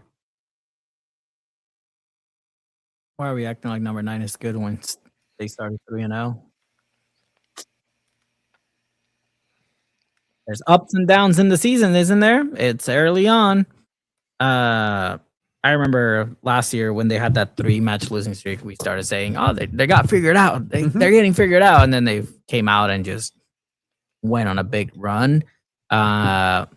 This kind of feels a little different than that, though, because you don't have those players that can make the impact, and your whole backline is out. So I don't know. We'll see what happens. Let's talk about the Houston game because they're playing 2 games this week. And I wanted to hear about Marcus and Varson. Oh, okay. Oh, sorry. You didn't want to hear from Marcus and Varson? Not really. What is he gonna say? I scored a goal. We sucked. Well, let's hear. That was mean. Win games, and I won't be mean. No, I mean I worked hard in asking these questions. You didn't even. Thank you, Tony, for. Ladies and gentlemen, we're joined by Marcus and Varson. Yeah, scored and tough start. Not good enough. Too many things.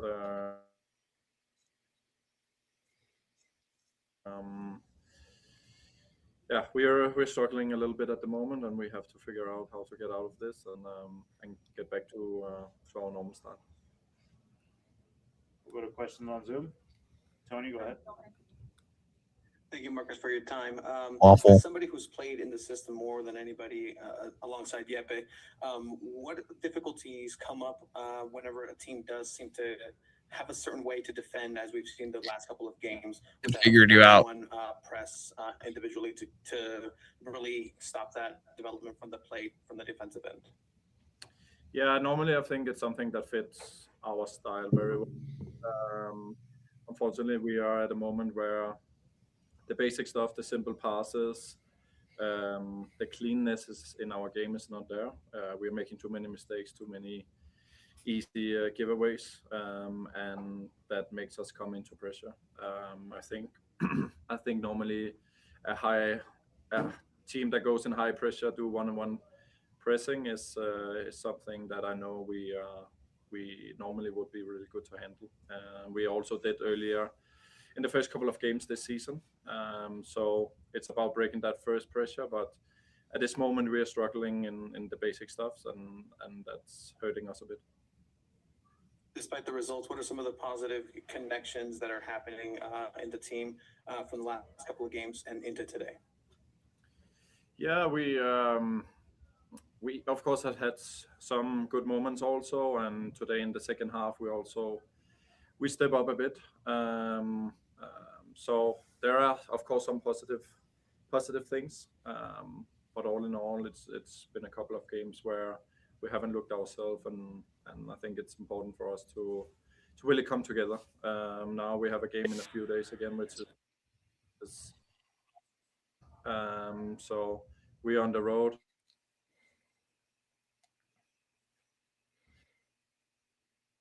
And we need to get that solved. Thank you so much. Safe travels. Thanks. Just talking a little bit more on Houston. Talk about the opportunity the team gets to reset, and then I mean, you guys got on the score sheet tonight, but just be able to get more opportunities in this next matchup. Yeah, I think we're lucky to play in a few days again. Not to go a full week thinking too much and so on. I think we have shown earlier this season. So it's only a couple of games ago that we've been playing amazing football. We see it in training. We know we can do it. We have to get that belief back and come back to our normal style, I would say. We have the quality within the team. We just at this moment need to get our heads up and also start believing in it. So that's the feeling I have right now going into to the game on Wednesday. So we will be there for sure. Thank you very much for. Yeah, you'll be there. You have no choice. It's your job, my guy. So they're gonna face Houston. They're gonna play the great Hector Herrera back in Houston. They just won this last weekend against Orlando. They're 10th on the table, and SanDiego FC's 9th on the table for the Western Conference. What a barn burner! What do we think here? No, both of these barns are burning. What do we think here, Abe? I don't know. Houston doesn't seem like a very great team either, but SanDiego seems in a row. I think they're going to benefit a lot from having Manodua and Chris McVay back. So I'd say probably because Orlando's like a really bad team this year too, or at least results wise. So it's not the greatest look to only get one goal on the road in Orlando. So I think you got to get like at least a draw or a win here. Like it depends on like if Luca Balmino playing too, because that's like I think that's a major factor. Like, are you letting Alex Mighton come back on the right back spot? Like there's still like major issues on the defensive line. Despite guys, what are we talking about? Chris McVay can play right back, and then it's Dua and Oswald at center back. Now you have natural defenders in all positions, and you put Verhoeven at the left back again. That's more than likely what's going to happen if we're being realistic. I do think you're going to see a Dean Spanos announcing the Chargers are leaving ceremony outside of 18th Thread and just burning of jerseys if they see Oswald Sue this match again and they throw Chris McVay on the right. I mark my words. That's more than likely what's going to happen. Will revolt. You think so? Yes, you have to have your natural defenders on there. So you don't think it's going to be on the left? I don't think it's going to be Bryce Duke. I don't think it's going to be Alex Mayen. Verhoeven? If Bombino's not healthy, Verhoeven, Dua, Oswald, and then McVay at right. Unless somehow Ian Pilcher is back or another defensive player like Eisner or Willie Kamado or anyone else, then that's when Oswald comes off or doesn't start. But as of right now, with the 4 players with McVay back, that's going to be the back line. Miércoles Botanero. I think David Vasquez probably starts. It's a Mazatlán versus Puebla equivalent. Oh, that's messed. It's not that far. Who's SDFC? I don't know. It can't be Mazatlán. Mazatlan's on their last season. So Alex Mighton looked some of the best that I've seen him in that position, that right wing back position, almost a la Ashley Cole coming up and being dynamic. And I think it might be one of these things that like in the NFL, a cornerback is just a failed wide receiver. Mighton, hey man, maybe you're just not a winger. You're just a left wing back. You're a defender. And that's his new place to be. Like he's a strong player. Oh, SDFC's Puebla. Oh. I think SanDiego FC will win this game. I'm going to go with a 3-1 win. A 3-1 win. They find the back of the net 3 times and only allow 1. Yeah. Duran scores a goal. Chilena. And the own goal. Alex Marcelo Maite. Pásense de verga. Oh, I love that. What do you guys think? They pull it off? They tie? I agree. They can't lose this game. They tie. Tie? I said a tie last time. And if it wasn't for 2 errors in the beginning of the game, it would have been 2-2. You'd like Soma to start instead of Godoy? I can see Soma starting. I can see more of David Vasquez starting at the center mid. Is a must win. Is it a must win though? No, it's not a must win. You're on the road. You're on the road. Houston's coming off a win. You're in a rut right now. Other teams in the West are just good. San Jose is just a good team. Oh, San Jose is one of the best teams right now in the league. Real Salt Lake is a good team. It's a good team too. LAFC got embarrassed by San Jose this past weekend. Timo Werner's first goal with San Jose. They also play on Saturday at home against Portland. It's Houston. Cry face. Okay. It's SDFC. Same emojis. I mean, that's just what it is right now. What do we think against Portland? Portland's even a worse team than Houston as of right now. Incoming. At home. The rise. The return of Amal Pellegrino. Scores of that. Just hates Portland. Scores a nice little brace. Hat trick. Oh, hell no. Hat trick. A golden hat trick. No, see. Left, right header. None. You know what, Station? They're going to lose against Portland now. I think it's Portland. 1-1 against Portland. So I don't know. SDFC knows how to let fans down right now. If you get positive points, 2 out of possible 6 points, is that the worst? Can be worse. It can be condition. Worse. It can. I be, will it can say be zero. they need a win in this next 2 games. They need a win. They need to get out of that rut. It could be against Portland. It could be against Houston. They need to take some notes from the good old San Diego wave. We'll see how they look coming off of this really long international break. I'm very curious to see if the chemistry is still going to be there. Where's all the international players? Are they going to be coming back healthy? It's very interesting. But I think San Diego FC probably more likely to pull it off against Portland at home than they are against Houston on the road. Because Portland wins at home here at Snapdragon. Portland wins 2-0 or 2-1. Más para cagar palo. Cool. Yeah. ¿Tú qué piensas? You're not going to tie. So 2 ties? Yeah. Back-to-back ties? Yeah. And that's me being positive. That's fair. That's me being very positive, actually. That's been realistic, too. Mm-hmm. Yeah. And just like to put a pin on everything, I still think they're a playoff team. Even with as bad as they've been playing, as weak as the performance been, as injured as they are, the depth in very bad place, they're still probably going to make the playoffs just because of how much parity there is in MLS, how much playoff spots there are. I still believe that they can make a playoff spot. Amal el hormiga Pellegrino. Cállense los hocico, la neta. Probably walk away with 1 point out of 6. Okay, for what it's worth, Portland don't play midweek. Yeah, it's been I think like a month ago, people were telling me this SDFC team beats Chivas. Chivas right now slaps SDFC 5-0, man. Porque son Puebla. Get it? Puebla 5-0. Salt Lake team also didn't play the weekend before because they had a match against who do they have a match against? They're still in CONCACAF Champions. Oh my God, se me acaba de ir. ¿Contra quién jugó? Salt Lake? And what? Seattle Sounders. They were going to play against the Seattle Sounders, but because Seattle Sounders are still in CONCACAF play, they had to move that game, which means that the weekend before, Real Salt Lake didn't play. So, that can also have been an advantage there. But for the most part, this is the reality for San Diego FC. They need to go ahead and get some points. I'm not even saying victories. I'm just saying points. They need to get something positive on their score sheet and positive at the end of these matches, because there's only so many ways that I can ask Mikey, ¿qué pasó? Like, what happened? And yeah, we should be doing better with our questions to get better answers, but is there better answers? Is there anything that we're not seeing?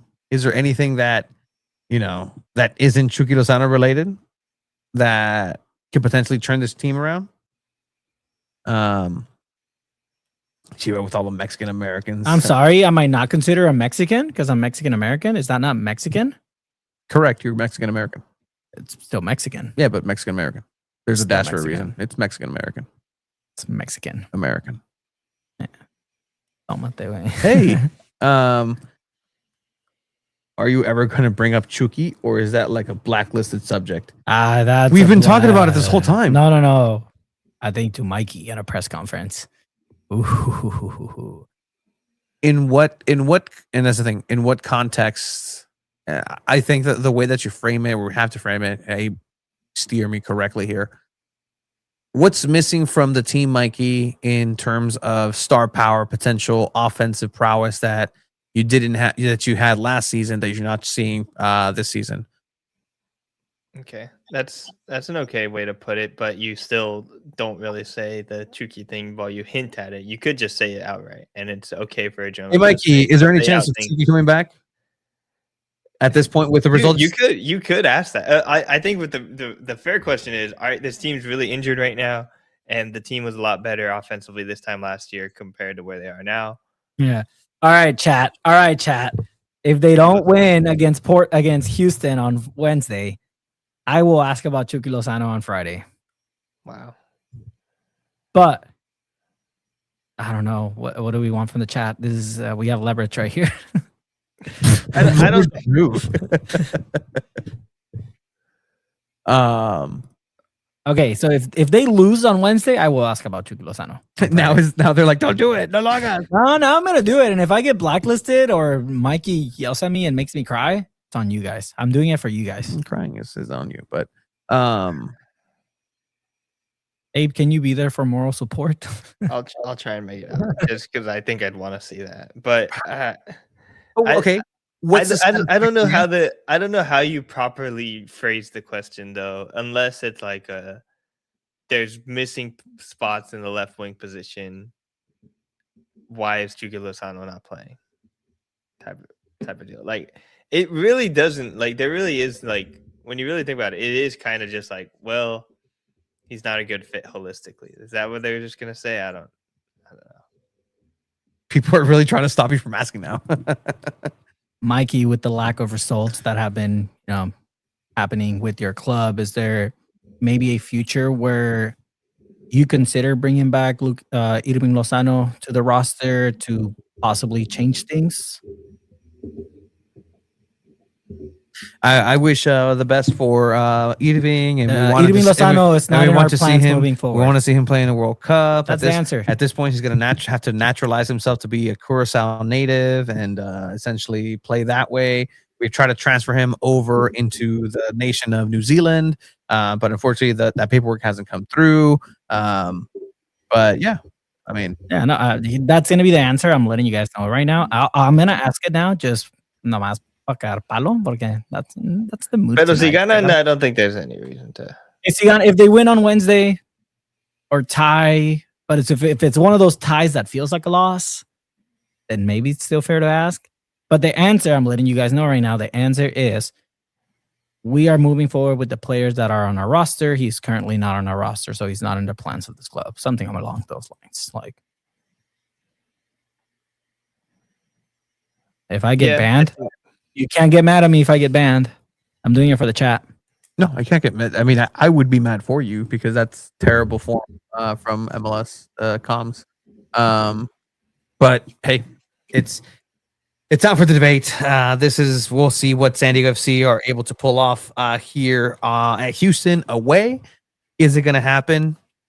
I don't know. And if they win, because again, this is where it all started. Away at Houston, Chucky Lozano plays 45 minutes, plays terribly. Halftime happens. They blow up. Everybody blows up. Chucky blows up, gets taken off. Amal Pellegrino gets put in. Amal Pellegrino gets a penalty call in favor, score, then scores a goal. And from then, Chucky gets benched. And then Pellegrino goes on this run, and guess who he faces again? Portland. So maybe this is the circle closing, so now Chucky can come back.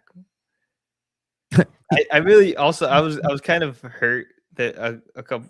Maybe it was last week. I was not on the pod last week, but they basically very much disputed my Chucky Lozano theory about Vasco Aguirre, and I really thought there was a chance. I told you that from the moment it came out of your mouth. And you were absolutely wrong. Let me tell you that according to he is on there. Right. El Álbum Oficial of the World Cup by Panini, Mexico, it's been released, and guess who's on there? None other. Where is he? Is this one? Nope. Where is it? Panini. Malagón is also on there, who's out injured. So, and somebody else, I think Jorge Sanchez says that he plays for Cruz Azul. Cesar Huerta is on there. Yeah, Jorge Sanchez says that he plays for Cruz Azul. Panini's not the same anymore, man. So I should cancel my order that we were gonna break packs here on the pod. You know how expensive it costs? How expensive it is to fill the whole thing? It's a couple $1,000s. I have incredible pack luck, so I'll hit every time. You hit every time. We're going to the casino. GoFundMe. All I'm glad. I'm just kidding. But yeah. All right. We'll do a little bit of a wave preview with the fantastic Mr. Abe Cepeda. Anything else for San Diego FC? Vale. Wish you the best of luck, y'all, on Wednesday against Houston. Hey, what's up, Craig? Craig, Mikey, the club has made a decision on not using Chucky this year. Is there anything that could change your mind about this? Thank you. That's the greatest. Look at that. That's the greatest question. Shout out to Craig. I will now ask that on Friday, no matter what happens. That's fair. No matter what happens, it's fair. You're really going to anger him, and I like it. I think I have to be there now. Can that be the first question, though? After a 3-1 victory, San Diego FC. Hey, Mikey, wouldn't have been a 5-1 victory had Chucky been out there. But yeah, I love it. No se vayan. Quédense for Wave Talk. If y'all leave for Wave Talk, y'all don't support women's sports. I'm just saying. Just saying. San Diego soccer is what you're saying. All right.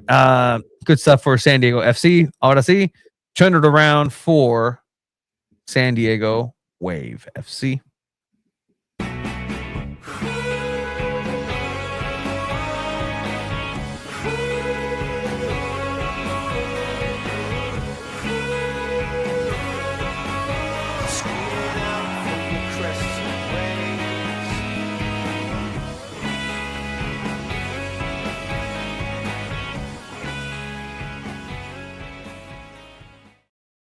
San Diego Wave.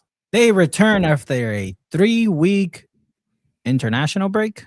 Jesus, that ticker's so fast. Yeah, San Diego Wave does have a partnership with the San Diego Library. Get your San Diego Wave Library. Actually, a really cool maneuver. Talking about that really was really cool. The library card. Yes. Talking about really cool maneuvers. San Diego FC also raised $90,000 for the local communities and great stuff happening out of the community. So great stuff. Good stuff, San Diego for FC. everybody out Good there. Stuff. Good now stuff. To San Diego Wave. Abe, before we talk about this game, last season, Wave were on a run early in the season, the first half of the season. Then after an international break, it all crumbled down. Is there any fear in you or any itch in the back of your mind that this could happen returning this after this international break? I think it's always something you should be worried about, especially when your team's on a hot streak, as far as like them maintaining the form. But for this season, I think a lot of that hinged on Delphine Cascarino, and this version of Wave isn't really so reliant on that one star up top of the pitch. They have like so many great players now that have been like performing at a high level that I think it's a lot. They can feel a lot more comfortable in like having other options up there. So I think they're a little bit better positioned, even though like at the beginning of the offseason when Delphine Cascarino left, I was kind of questioning like where this front line's going to be, but like they've shown so far, it's only been like 5 matches, but they've shown so far it's been like really, really good. And I think they're going to like keep up this form. It's going to be a little bit tough just because they're going to go to altitude. I looked at their like the email they sent out too. They're going to be traveling up that Friday after training. So it's kind of similar to what you said, Tony, of like the science being like spend as little time in altitude as possible. So that's the strategy that they're going with. I guess makes sense, and it's gonna be an interesting one for sure. I still think they probably are gonna be performing at a high level. Denver's not in the greatest position right now, so I think they're still well situated to perform well. Yeah, and I mean essentially the players are also producing that were on international break, right? Sometimes you get these players who go on international break, like Hannah Lundqvist, who's out there who does perform well, but not necessarily to the level of necessarily scoring or being a big contributors on the and impact players on the game as a whole. But you have Dudinha scoring a great goal. You had Ludmila, who's playing great, also for Brazil. Kennedy Wesley, as we saw, a goal and an assist. So the production level for these teams, for these players, are actually at a good pace, and I think everybody who didn't go into international break has that good baseline to be able. Daniela Arias was actually starting. It's 11 Wave players that were out in international duty, guys. Like it's not like we're not up to the rhythm of continuance, like game time and everything. Like we saw Kennedy Wesley starting and killing it with the U.S. Women's National Team. Ascanio and Barcenas were with the youth national team. Ludmila, Dudinha, and Gabi all played in the Brazil games. You just said Daniela Arias started. Portillo, yeah. Moreno and Facer are getting minutes. Maybe Canzadali is a little rusty coming back. You never know, but she's also one of the best players that has worn the Wave jersey. And then you have Mimi Masante also playing for Jamaica. Like, this team is going to come back and still continue the run that they're on. I'm very confident. They did play Denver at Coachella. They got destroyed by Denver at Coachella. Is there going to be anything different in this game, Abe, that we can expect? I mean, this Denver team is it just sucks the fun out of soccer. Back-to-back 0-0 games, right? It's always hard against an expansion team.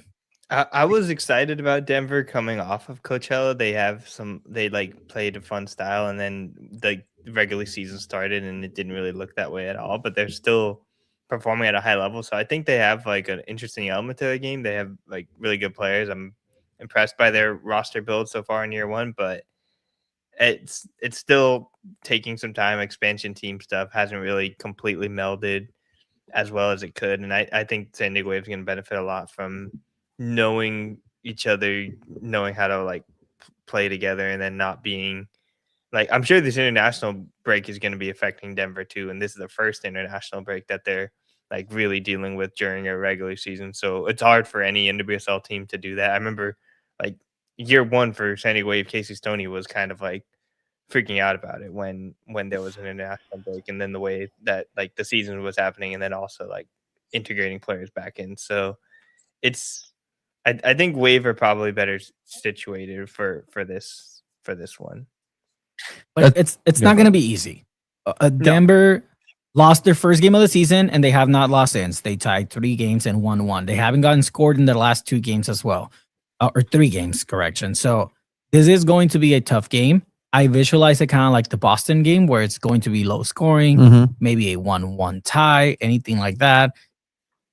But if somehow Wave come on and just dominate and score 2-3 goals in this game, that's a good spot to be in. They have to capitalize on the mistakes of an expansion team, and much like Boston, Denver does have those spaces that can be exploited, and they have to be lethal. And San Diego Wave has to stick to the style that they've been able to develop. This Jonas Vall, where you do pass it around, you do open up spaces, but now you also have the liberty and the confidence. I think this team has the confidence to start taking shots from outside the box, inside the box, create those rebounds. Because you have shot takers now. And Timmy Ascanio is growing. Mel B's playing great coming off the bench. You picked up Leah Goatfree, that's playing out of her mind right now. Dudinha, who's 20 years old, tearing it up. Ludmila, who's pacey and can actually finish. And then you have Gabi Portillo, who can add experience and a little bit of finesse coming off the bench now that Leo Godfrey kind of took over that starting right wing position. And then you still have Canzadali, who now you're giving her options on the build-up. I like where Wave is at right now. Again, early, anything can happen. And the backline, we were worried about it. But I'm sorry, Mimi Van Santen, she's looking great. You're like, okay, Hannah who? That's fine. Go to United. We got her. She's playing great. Kennedy Wesley, one of the best defenders in the league right now. You know what's crazy too? Is that a fact, Abe? Is Kennedy Wesley one of the best defenders in the league right now? I think that's fair to say, yeah. At center back especially, yeah, she's been really, really solid. You have Christy McNabb, who is technically the GOAT for San Diego Wave, the player with the most caps, the player with the most minutes. I don't know if that's actually a fact, but I'm gonna throw it on there. I don't care. She has played the most minutes for the Wave. She beat out Yeah. a couple weeks ago, I think. Yeah. And then you have Pearl Moroni, who's solid at the left back position, and goalkeeper who's doing her job. I mean, yeah, Freeman's doing what she needs to be doing. Hasn't necessarily been tested all that much, but again, that's a testament to the defense that's in front of her, right? I think that's actually helped the defense step up a little bit, knowing that you don't have Caitlin Sheridan back there to kind of save you a little bit. So you have to really be careful and play better. Abe, how far can this Wave team go, at least in this next stretch?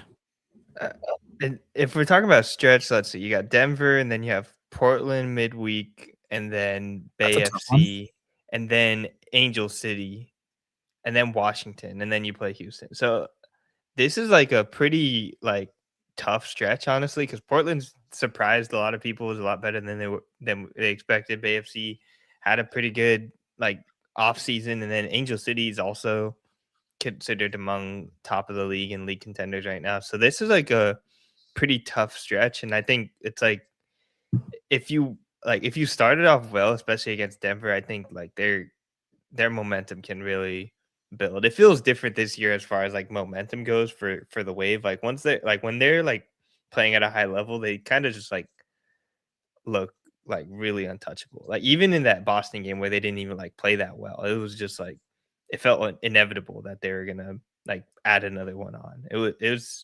It's really impressive how well they've transitioned from last season to this season. In the off season where I think I was very much questioning what the direction was because of getting Kaylin Sheridan, Savannah McCaskill, Delphine Cascarino. It seemed like there was didn't really know, but the way that this team is developed and the young players have really blossomed in their starting roles. If we compare how San Diego FC brings up young players to San Diego Wave, I think it's very it shows how important veteran players are in the important parts of your roster, and then giving your young players time to develop and not really putting them in must win positions. Kimi Ascanio has had time to really had Same with Lorena Foster, same with Melanie Vatsenas. They weren't expected to be the saviors for this team as it has been with San Diego FC. You guys are muted. Hello, are you guys there? Yeah, no, sorry, it was muted real quick. Yeah. I mean, it's a good point that you make, the development aspect, and it's going to be more interesting in a couple of years too when this Right to Dream women's division starts for the Right to Dream program, and see if you get to get some people from there. But right now, the San Diego Surf pipeline is doing wonders. You mean the Stanford pipeline? Stanford pipeline as well. I think San Diego Wave's gonna beat Surf Denver 1-0. I think they get another clean sheet. Okay. Abe, what do you think? I think 2-1 is I think what I could see. 1-0 is good though. I don't want to copy you, but 1-0, I don't expect it to be a super high scoring game, especially coming off of a break. I did see that they had a friendly against Cholos Femenil. They didn't announce it, but Cholos Femenil did. They posted about it, so it's kind of it's always hilarious when it's those closed doors. Ooh, están perrísimas. I say 2-0 San Diego Wave. Ooh, I like that too. They have the offense to get it done. I think they have the know-how, and I think the interesting question is who scores for this Wave team. If Leah Godfrey scores again, man. Leah Godfrey is definitely going to score again. But if it's 2, I'm going to go with Leah Godfrey, and I don't know why, but I feel a Dudiña goal this one. And this is a San Diego Wave team that's playing with the Cat Macario tied behind their back. Like they're not. What if she's, like, it's been 3 weeks. You never know. What if she's healthy? Like that's another thing too about international breaks. They kind of hide injuries, so you never really know like who's completely like available right now. So it could be like ask Jonas on Friday. Yeah, tomorrow actually. No, that's just Kennedy Wesley. Oh. Yeah, it'll be fascinating to hear about that. Like, where are they at? Injury rise? Is Adriana Leon back? Do you even like bring her because of how good the front line has been? It's really interesting where they could go. Because like, could you imagine Cat Macario is like available off the bench already? That'd be nuts. I kind of doubt it, but it's possible. I don't think she'll be available till after the summer. Why did you pay to get her out early then? We bring her to the sunshine because you can. It was a very lovely weekend. Sunshine. Maybe she healed. Nice. Yeah, maybe she's healed. She was at the soccer game, right? Yeah, she was at the soccer game. She was moving around. Was there a sunshine in the good old ocean side? Front Wave Arena. Well, it was a shining example of great indoor soccer by your San Diego Stalkers, your 16-time champions. Maybe it was a bad thing though, because she's jumping up and down, getting all excited, watching the win, and that can't be great for the ankle, right? Well, I know that sometimes whenever they have high-profile guests at these games, that they throw them over to be the T-shirt toss people, and she didn't toss a T-shirt, so maybe not at the T-shirt tossing level of health for Cat Macario, perhaps. Not a good sign, man. We'll update. Maybe she'll be there again for the final, as all of you should. Grand final from Front Wave Arena, Game 2 against Milwaukee Wave. I'm actually off that Friday. Wait, which Friday? It's next Friday, right? No, this Friday. Just like in 4 days. Yeah, I might be able to. They play on Wednesday in Milwaukee. Our good friend Drew Steck was like, "Are you coming to Milwaukee?" And I was like, "No." Oh God, no. On the way, like, no. Is he going? No. He should go.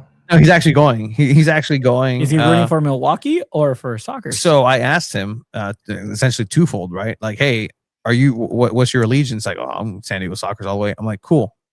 What about the baby? San Diego as well. So being raised correctly. Shout out Drew. We miss you here in California. Sorry, that's it. My milk is expiring on Friday. That's messed up. I'm gonna use that excuse for something else though. I love that. Real quick, if we want to talk some more international soccer, Mexico did win both of their qualifiers. I brought it up the other day. So huge wins. I think they won like 6-0. They had some crazy scores. It was like raining too. It kind of went viral. They were like covering the little mascots because it was raining. So I actually showed that to my girl. And I was like, oh, they were covering the national anthem, and she was like, ¿Qué tanto les va a cubrir esa madre? Like, how much is that actually covering? And then like people were like, "Eso se trata. This is what it's all about." And it's like the kids are still getting drenched. Like once they let go and they have to run back, they're still getting wet. Yeah.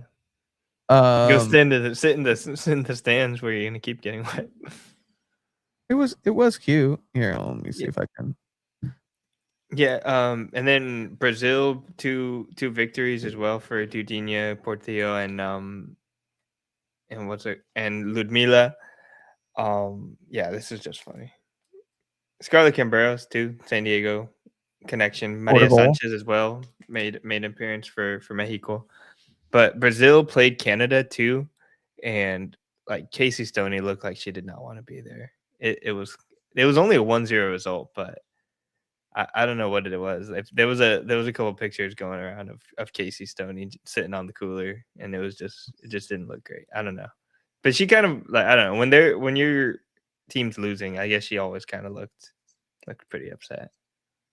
I mean, you would be the expert, Abe. You're the one that got her fired. That was you, Tony, Mr. Waffle. What? Abe got Jaden shot 3. Yeah, no, yeah, 100%. I'm tired of seeing this dude here at Snapdragon. He keeps asking me the same question. Hey, Jaden Shaw, is there a difference between starting a game as opposed to coming off the bench? That wasn't me. Yeah. I pulled up the clips. I pulled up the receipts. that's fake news. It's okay. That's her reality. Anything man. else for San Diego Wave, Abe?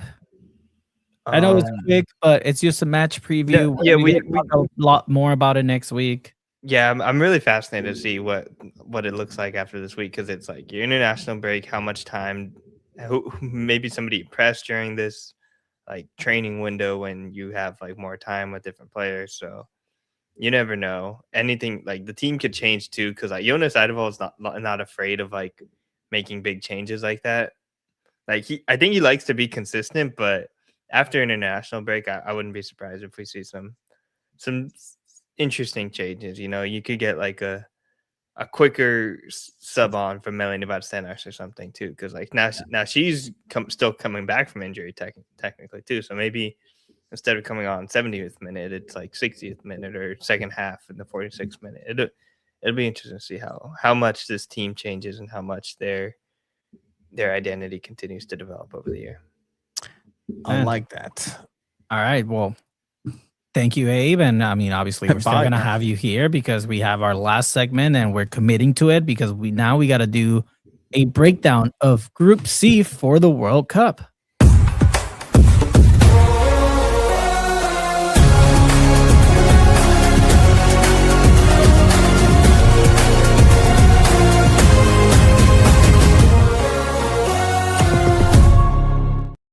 And before we dive in, you know, we're talking about Mexico and Brazil, and I think it's only fair to share this little gem, the Leyendas game. Oh, I saw this. You see the same? No. This is Brazil Legends against Mexico Legends. Parma, Inter, regresó al Parma, estuvo en la Fiorentina. Qué buena de Borghetti, matador. Borghetti to Luis Hernandez. Carlos Salcido with the cross. Mexico ended up beating Brazil 3-2. Brazil with the likes of Ronaldinho, Kaká, Julio César on goal. Like, dude, that was a fun thing to watch. And again, like always, in the good old days, Brasil siendo cliente de la selección mexicana. Always in the pockets. Always. El Bofo jugó terribly. Bofo is not. Cuauhtemoc still class with the one touches. You had to choose one of the legends to bring on to the world. I feel like that should be a thing. It's like, all right, you have to have like one player over like 45 years old. Right now, one legend for who? Mexico? For Mexico, yeah. Like you bringing them in their prime? No, right now. Or like right now? No. They're from the version of them right now that you just saw. Okay. This is good. I like this. I bring Oribe Peralta. Yeah, I mean he's the most recently unretired for sure. You could also bring Conejo Perez. No. Back in the goalkeeping starting lineup. Who was in the lineup? Is there a I didn't show a lineup on the highlight video. Damn. Let's see. I almost want to bring back. Hold on. I'm trying to think who is just not performing or where are the holes for Mexico right now, and it's really on the attacking midfield sense. Rafa Marquez, baby. You could bring Rafa Marquez, but he's a coach. He can't play. He's a coach right now. Coach. We can't bring him. Okay, Salcido. Osorio, no, que chingas madre. Andrés Guardado, maybe, actually. That center he brings class. Yeah. Torrado. No, not Torrado. Massa, some height. No, we got good center backs right Marco now. Fabian, he's still in form. He's playing with Empire Strikers. I would bring Andrés Guardado. Andrés Guardado is a good shout. Just a leader, a captain. There's not really a leader right now for Mexico. The fact that Cuauhtemoc Blanco is a politician and he got to play on this. Maldito jorobado, güey. Hey, technically he's competition. He has a podcast now. Yes, es colega, yeah. That's a foul on. On the game, honestly. This is an insult to slow motion. This did not need slow motion. This is 100% real time. Es el pinche presidente municipal de Irapuato. He's a mayor. ¿De dónde es? He's a mayor. No, he's not Irapuato. ¿De dónde es? Adriano. Dang. Coming out of the favelas. Now we're just straight up watching this game. If you're Brazil, who are you bringing? Ronaldinho. End of story. Yeah, End of story. Yeah. That's the one.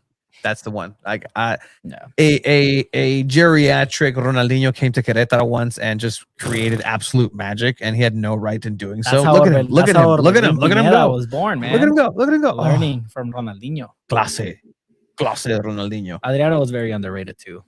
Yeah, Inter, Adriano. All right, let's talk about the current versions of Brazil, because es el equipo de mis amores. If I was a Mexican, I would root for Brazil every time. It's such a shame that Neymar won't be in this World Cup. Yeah, but he's too busy not lighting up the Brazilian league for sure. See the rumor? Tom Berger put out a report/rumor that FC Cincinnati are like starting discussions with Neymar. Do you think that could work? I mean, I can see him coming to MLS. I don't think he'll make a big impact. Yeah. I don't see him making a big impact either. He's a little bit past the. Well, this Brazil team can very much compete in this World Cup, though. They have the talent. And if they score, I love that every time that they score in national Brazilian television, you hear the.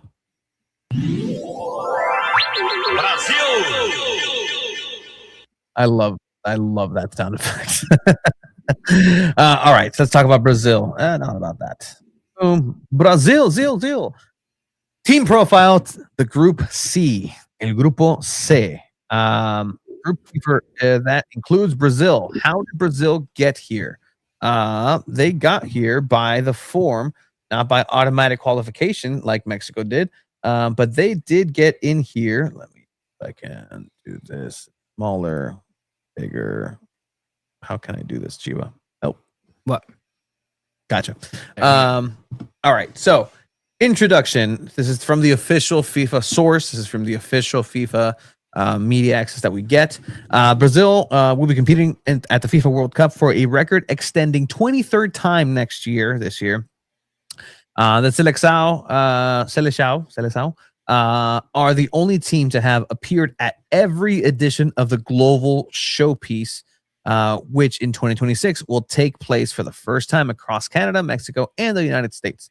Brazil will pursue their 6th world championships, El Pentacampeón, 5-time champions, five-time world champion, and will try to get their first one since 2002. In 2002 is when they beat Germany and Oliver Kahn, a fantastic German team, in that final. Ronaldo scored a brace in that Korea-Japan at 3 a.m. local time. Their longest drought since winning the first crown in 1958 lasted 24 years from 1970 to 1994. In 1994, Roberto Baggio, the Italian superstar, missed a penalty here in the United States to give Brazil that title, and that was broken on American soil. When FIFA World Cup 2026 returns to North America, 24 years after their last triumph, Brazil will hope history repeats itself. Key info: full name, Brazilian Football Confederation. Nickname, Seleção. Federation, CONMEBOL. The colors, yellow, green, and blue. Their blue jerseys are probably one of my favorite, if not top jerseys of all time. That blue color gets me every time. Their manager, former Real Madrid, former Milan, former Chelsea, former European giant Carlo Ancelotti with the eyebrow. Best world FIFA performance. They're the winners, 1958, 1962, 1970, 1994, and 2002. 2 of those with Pele at the helm. FIFA World Cup top scorer, Ronaldo El Fenomeno, Ronaldo Nazario, with 15 goals, which is incredible. Right now in the FIFA Coca-Cola Men's World Cup rankings, they are ranked in 5th place. There's no info on this one. Do I have to put us away? Probably. I think they're without question probably like. I know that FIFA Coca-Cola rankings is 5th, but I have them in top 4 at least, and have to be in one of these semifinal spots just because of how like well positioned they are. Roster is just unreal this year as well. Yeah, you can't ever rule out Brazil from a World Cup. It's like a Real Madrid in the Champions League. They're always going to compete. When you have players like Rafinha, even Vinicius Jr. right now, but then you have like Mateus Cunha, who's playing really good. You have solid goalkeepers with Ederson and Moraes in the center mid, Marquinhos in the center back position, still kind of in his prime. Martinelli with Arsenal killing it right now. Mm-hmm. So, Joao Pedro with Chelsea, contra Chelsea up top. Like it's a stacked attacking team. Hendrick's playing really good with Leon right now. Yeah, he's congratulations on his like third baby. First one. World Cup, how they qualified. South American qualifiers featured the 10 CONMEBOL nations in a round tournament league format. Brazil finished 5th, securing that. So not the best in their division per se. Manager profile, you have Carlo Ancelotti, who's been the coach as of early in January last year. There was a chance where he was going to be the dual Real Madrid and Brazil coach, but Real Madrid said no, we're not going to go ahead and allow that. He at the end of 2024, Don Carlos now is experiencing his first role as a national team head coach. So it's his first chance at doing this. Some fun facts about Brazil. Brazil is the only nation in the world to have participated in every edition of the World Cup. Brazil is the most successful country in competition history with 5 titles. Brazil has hosted the FIFA World Cup twice, but has never lifted the trophy on home soil. The numbers. This is probably the most impressive one. Such beauty here. Best World Cup, 5 wins that we mentioned. Their last appearance in 2022 at Qatar. Their first World Cup was in Uruguay, 1930. They've hosted in 1950 and 2014. They've played 116 matches in World Cup competition. They've had 76 wins, 19 draws, and 19 losses. 237 goals in favor to 108 goals against. Phew. When you put everything else compared to that, damn. Brazil. Damn. Yeah, Brazil is always fun to watch in the World Cup, man. So it's gonna be a fun one for sure this in a couple months. Moving over to Monaco. Monaco, a surprise, an exciting team. Monaco. Morocco. Oh, you mean the current Africa Cup of Nations champions? The current reigning, defending by technicality and by... You know, when you Google their matches, it says Africa Cup of Nations final, 3-0 at extra time, but then you see this who scored Eidevall for Senegal, no one for Morocco. Yeah, no, it's a disgrace. Morocco, who honestly has had an incredible run of international games going back to the last World Cup, where the goalkeeper Bono came out of absolutely nowhere and made himself a household name. They had back then Hakim Ziyech, Hakimi, a lot of talent on these players. And this is what I've always seen the phenotype of Moroccan players or certain players from here. Remember like Abdel Tarab, where they can dribble out of anything. They're so good at dribbling, but they never connect the pass or they never take that last shot. They want to dribble around you. They've kind of figured that out, and they're incredibly potent and dangerous. So Monaco, for them, their introduction here, they're eagerly anticipating the World Cup on North American soil, which marks Morocco's 7th appearance at the global bonanza. Okay, interesting word to use there. And an unprecedented 3rd successive qualification for the nation. The Atlas Lions, one of the coolest nicknames, will be hunting down one objective at the expanded 4018 competition to prove that the historic 4th place finish secured in Qatar 2022 was no flash in the pan. Walid Regragi's charges will be determined to keep inspiring their fans back home as the nation looks forward to co-hosting the 2030 edition of the tournament. Some key info, full name, the Royal Moroccan Football Federation, the nickname, the Atlas Lions. I think that's right now topping nicknames. Atlas Lions, I like that. That's cool. Abe hates it. Colors, red, white, and green. Manager Walid. I'm just going to leave it at Walid. Best FIFA World Cup performance, semifinalist in 2022. The top scorer with 3 goals is Vusif in Nesvri. Jeez. Okay, I tried. And they are currently sitting at 11th in the World Cup rankings. How they got there, the Atlas Lions roared their way to the top spot of the Group E of the CAF qualifiers and were the first. This is going to be interesting. African side to secure a place in the global showpiece. The team bagged their courtesy of the resounding 5-0. 5-0 what? 5-0 what? Get rid of the banner.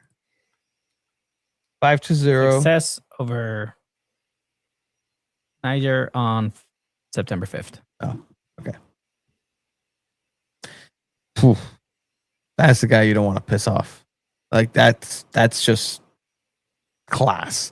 He's been the coach since 2022, appointed August 31st. So he enjoyed a dream tenure in the Moroccan hot seat. Just a few months into his reign, Morocco became the first African team to reach the World Cup semifinal, brushing all. That's right. I'm like, wait, what? He was appointed in August, but he played in the World Cup. It was a Winter World Cup. I completely forgot about that. Mm-hmm. That's a disgrace. I liked it. No, I thought it was cool. I mean, sure, it was cool, but it shouldn't be. Some fun facts. Affectionately called the Atlas Lions, Les Lions G Atlas, inspired by Atlas Mountains in Morocco. In the FIFA World Cup 2022, Morocco became the first African and Arab team ever to reach the semifinals, defeating powerhouses like Spain and Portugal along the way. Egypt became the first African country to play in the World Cup in 1934. It was another 36 years before the continent was represented in a competition through Morocco in Mexico 1970. By the numbers, semifinals, the best finish, something Mexico has never even sniffed at. They've played in the first World Cup in 1970, World Cup host in 2030. They've played 23 games, 5 wins, 11 draws, 7 losses.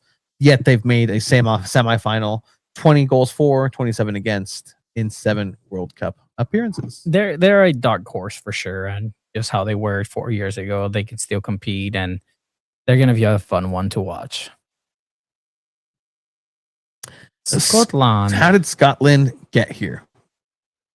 I'm not a fan of Scotland in the World Cup. They always. Scott McTominay is one of the best midfielders in the world right now. Between 1970s and 1990s, Scotland were fixtures at the World Cup. Yet after the feast of qualifying for 6 out of the 7 editions, post 1999 famine of 6 successive disappointments. Interesting word. The agonizing absence from the world football top table ended in November 18th of 2025. When Steve Clark's men recorded a spectacular and impossibly dramatic 4-2 win over Denmark. It's the Scottish Football Association, the nicknames, the Tartan Army. How do you feel about that one, Abe? The Tartan Army. That's pretty cool. I don't know. A little bit cooler than the Atlas Lions. The Tartan Army? Like, what? That's kind of insane. So in a million in a Tartan Army versus a million Atlas Lions in those videos, have you seen those? It's like a million Godzillas versus a million Drakes. Who wins? For them, that their best World Cup performance came in the group stage. They've never left the group stage in so many World Cups. Joe Jordan, not Joe Henry, is the top scorer with 4 goals. They're currently 38th in ranking. The road back to the World Cup was gritty. Goalless draw away to Denmark. Honors Dreyer. The section's top seeds and ended with a wonder goal laden 4-2 victory over the same opponents.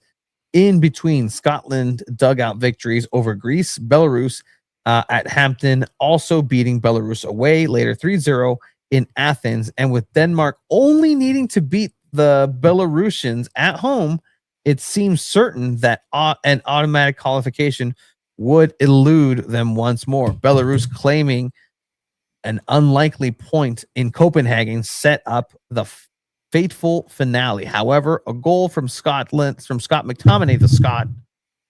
Okay. Sorry. Yeah. This is moving this. Jeez. Go ahead and finish it.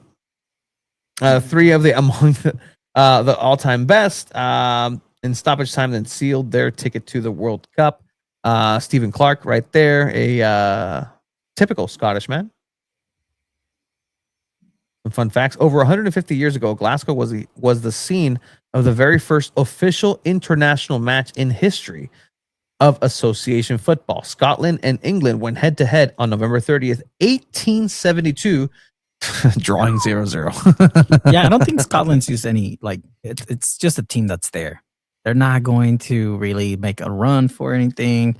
It's just one of those UEFA filler teams. I feel bad for them against Brazil, man. It's one of those things. That's one of those games against where you just know like Brazil's going to put up like 4. You're going to have like the most insane dances during it too. Like it doesn't seem like it's going to go very well for Scotland. Well, the Tartan Army is named because they have numerous chants, well, one of them being Scotland's national anthems, Flower of Scotland. Scotland is recognized as one of the 2 oldest national football teams in the world alongside England. They've made 9 World Cup appearances. The last World Cup appearance was in France, 1998. Their first World Cup was in 1954. 23 games played, 4 wins, 7 draws, 12 losses. Yikes.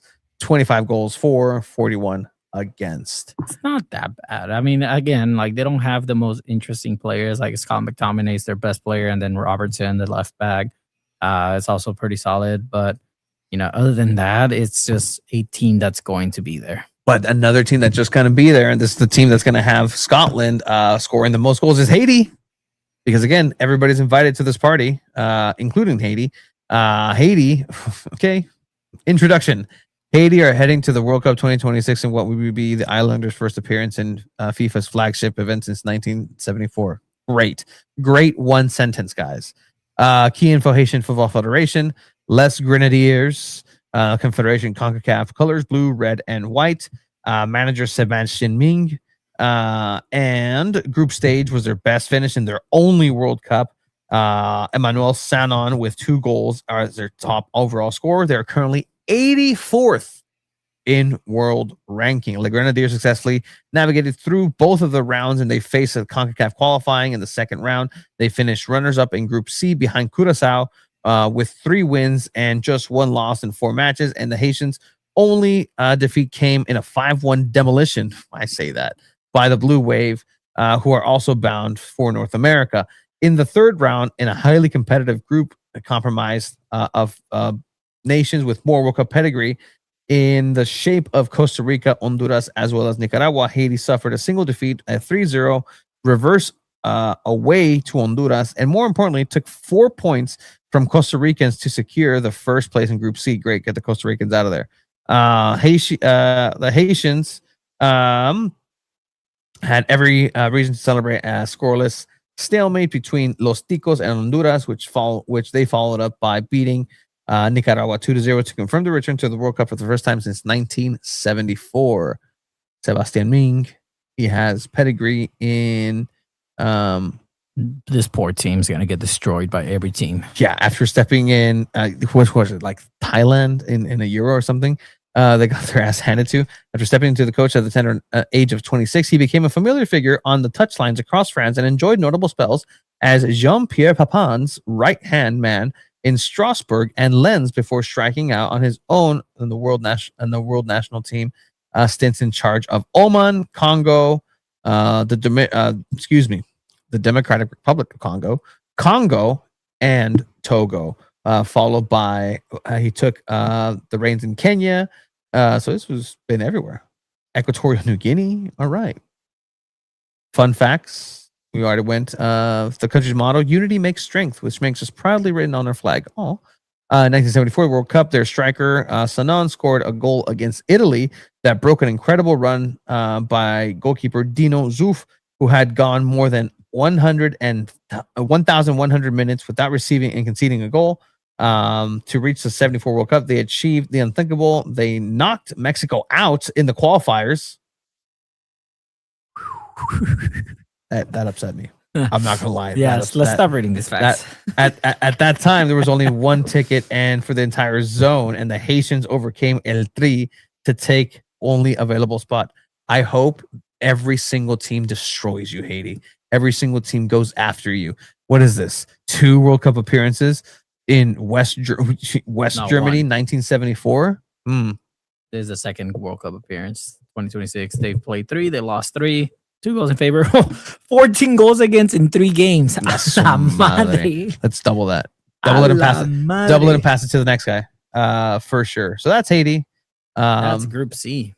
And that is Group C. Yeah, real quick, I did a quick look up. They're playing on the East Coast for all these matches. First game, Brazil, Morocco, That's the best one at MetLife Field, and then I think Brazil is also playing in Philadelphia, and then Miami. There's also a couple games in Atlanta and then Boston as well. So East Coast for these matches, but so it seems like we'll still definitely timing wise be able to get to watch these. But that Brazil Morocco game it's gonna be a good game. At Life, that's gonna be like appointment viewing without question. Well, this appointment viewing has now come to a conclusion. Anything else, guys, for tonight? I think that wraps it up. Stay tuned if I'm still alive by Friday. Ask a great question by the fantastic Craig Elson. Thank you for that assist. Check out Craig and I's. We're going to do a post-game show here on SanDiego.Futbol. First game of the Ron Cup Finals for the San Diego Sockers. They're away. We'll have Sockers Overtime Thursday, Chromaniacs. You'll have media availability, all the content that you need. Be a friend, tell a friend, subscribe, like the thing. It turns into a soccer ball. If you hit like right now on this video on YouTube, it turns into fire truck. Okay, fire truck. Yeah, it's nothing. Just siren. Typical of this area. With any case, Abe, anything that is coming down the pipeline for you? Nope. You're good. I'll see you guys this weekend. I'm going to be covering Wave. Good luck to you guys at San Diego FC. It's going to be a good weekend. Sounds good. All right. Thank you guys for joining. Bye-bye.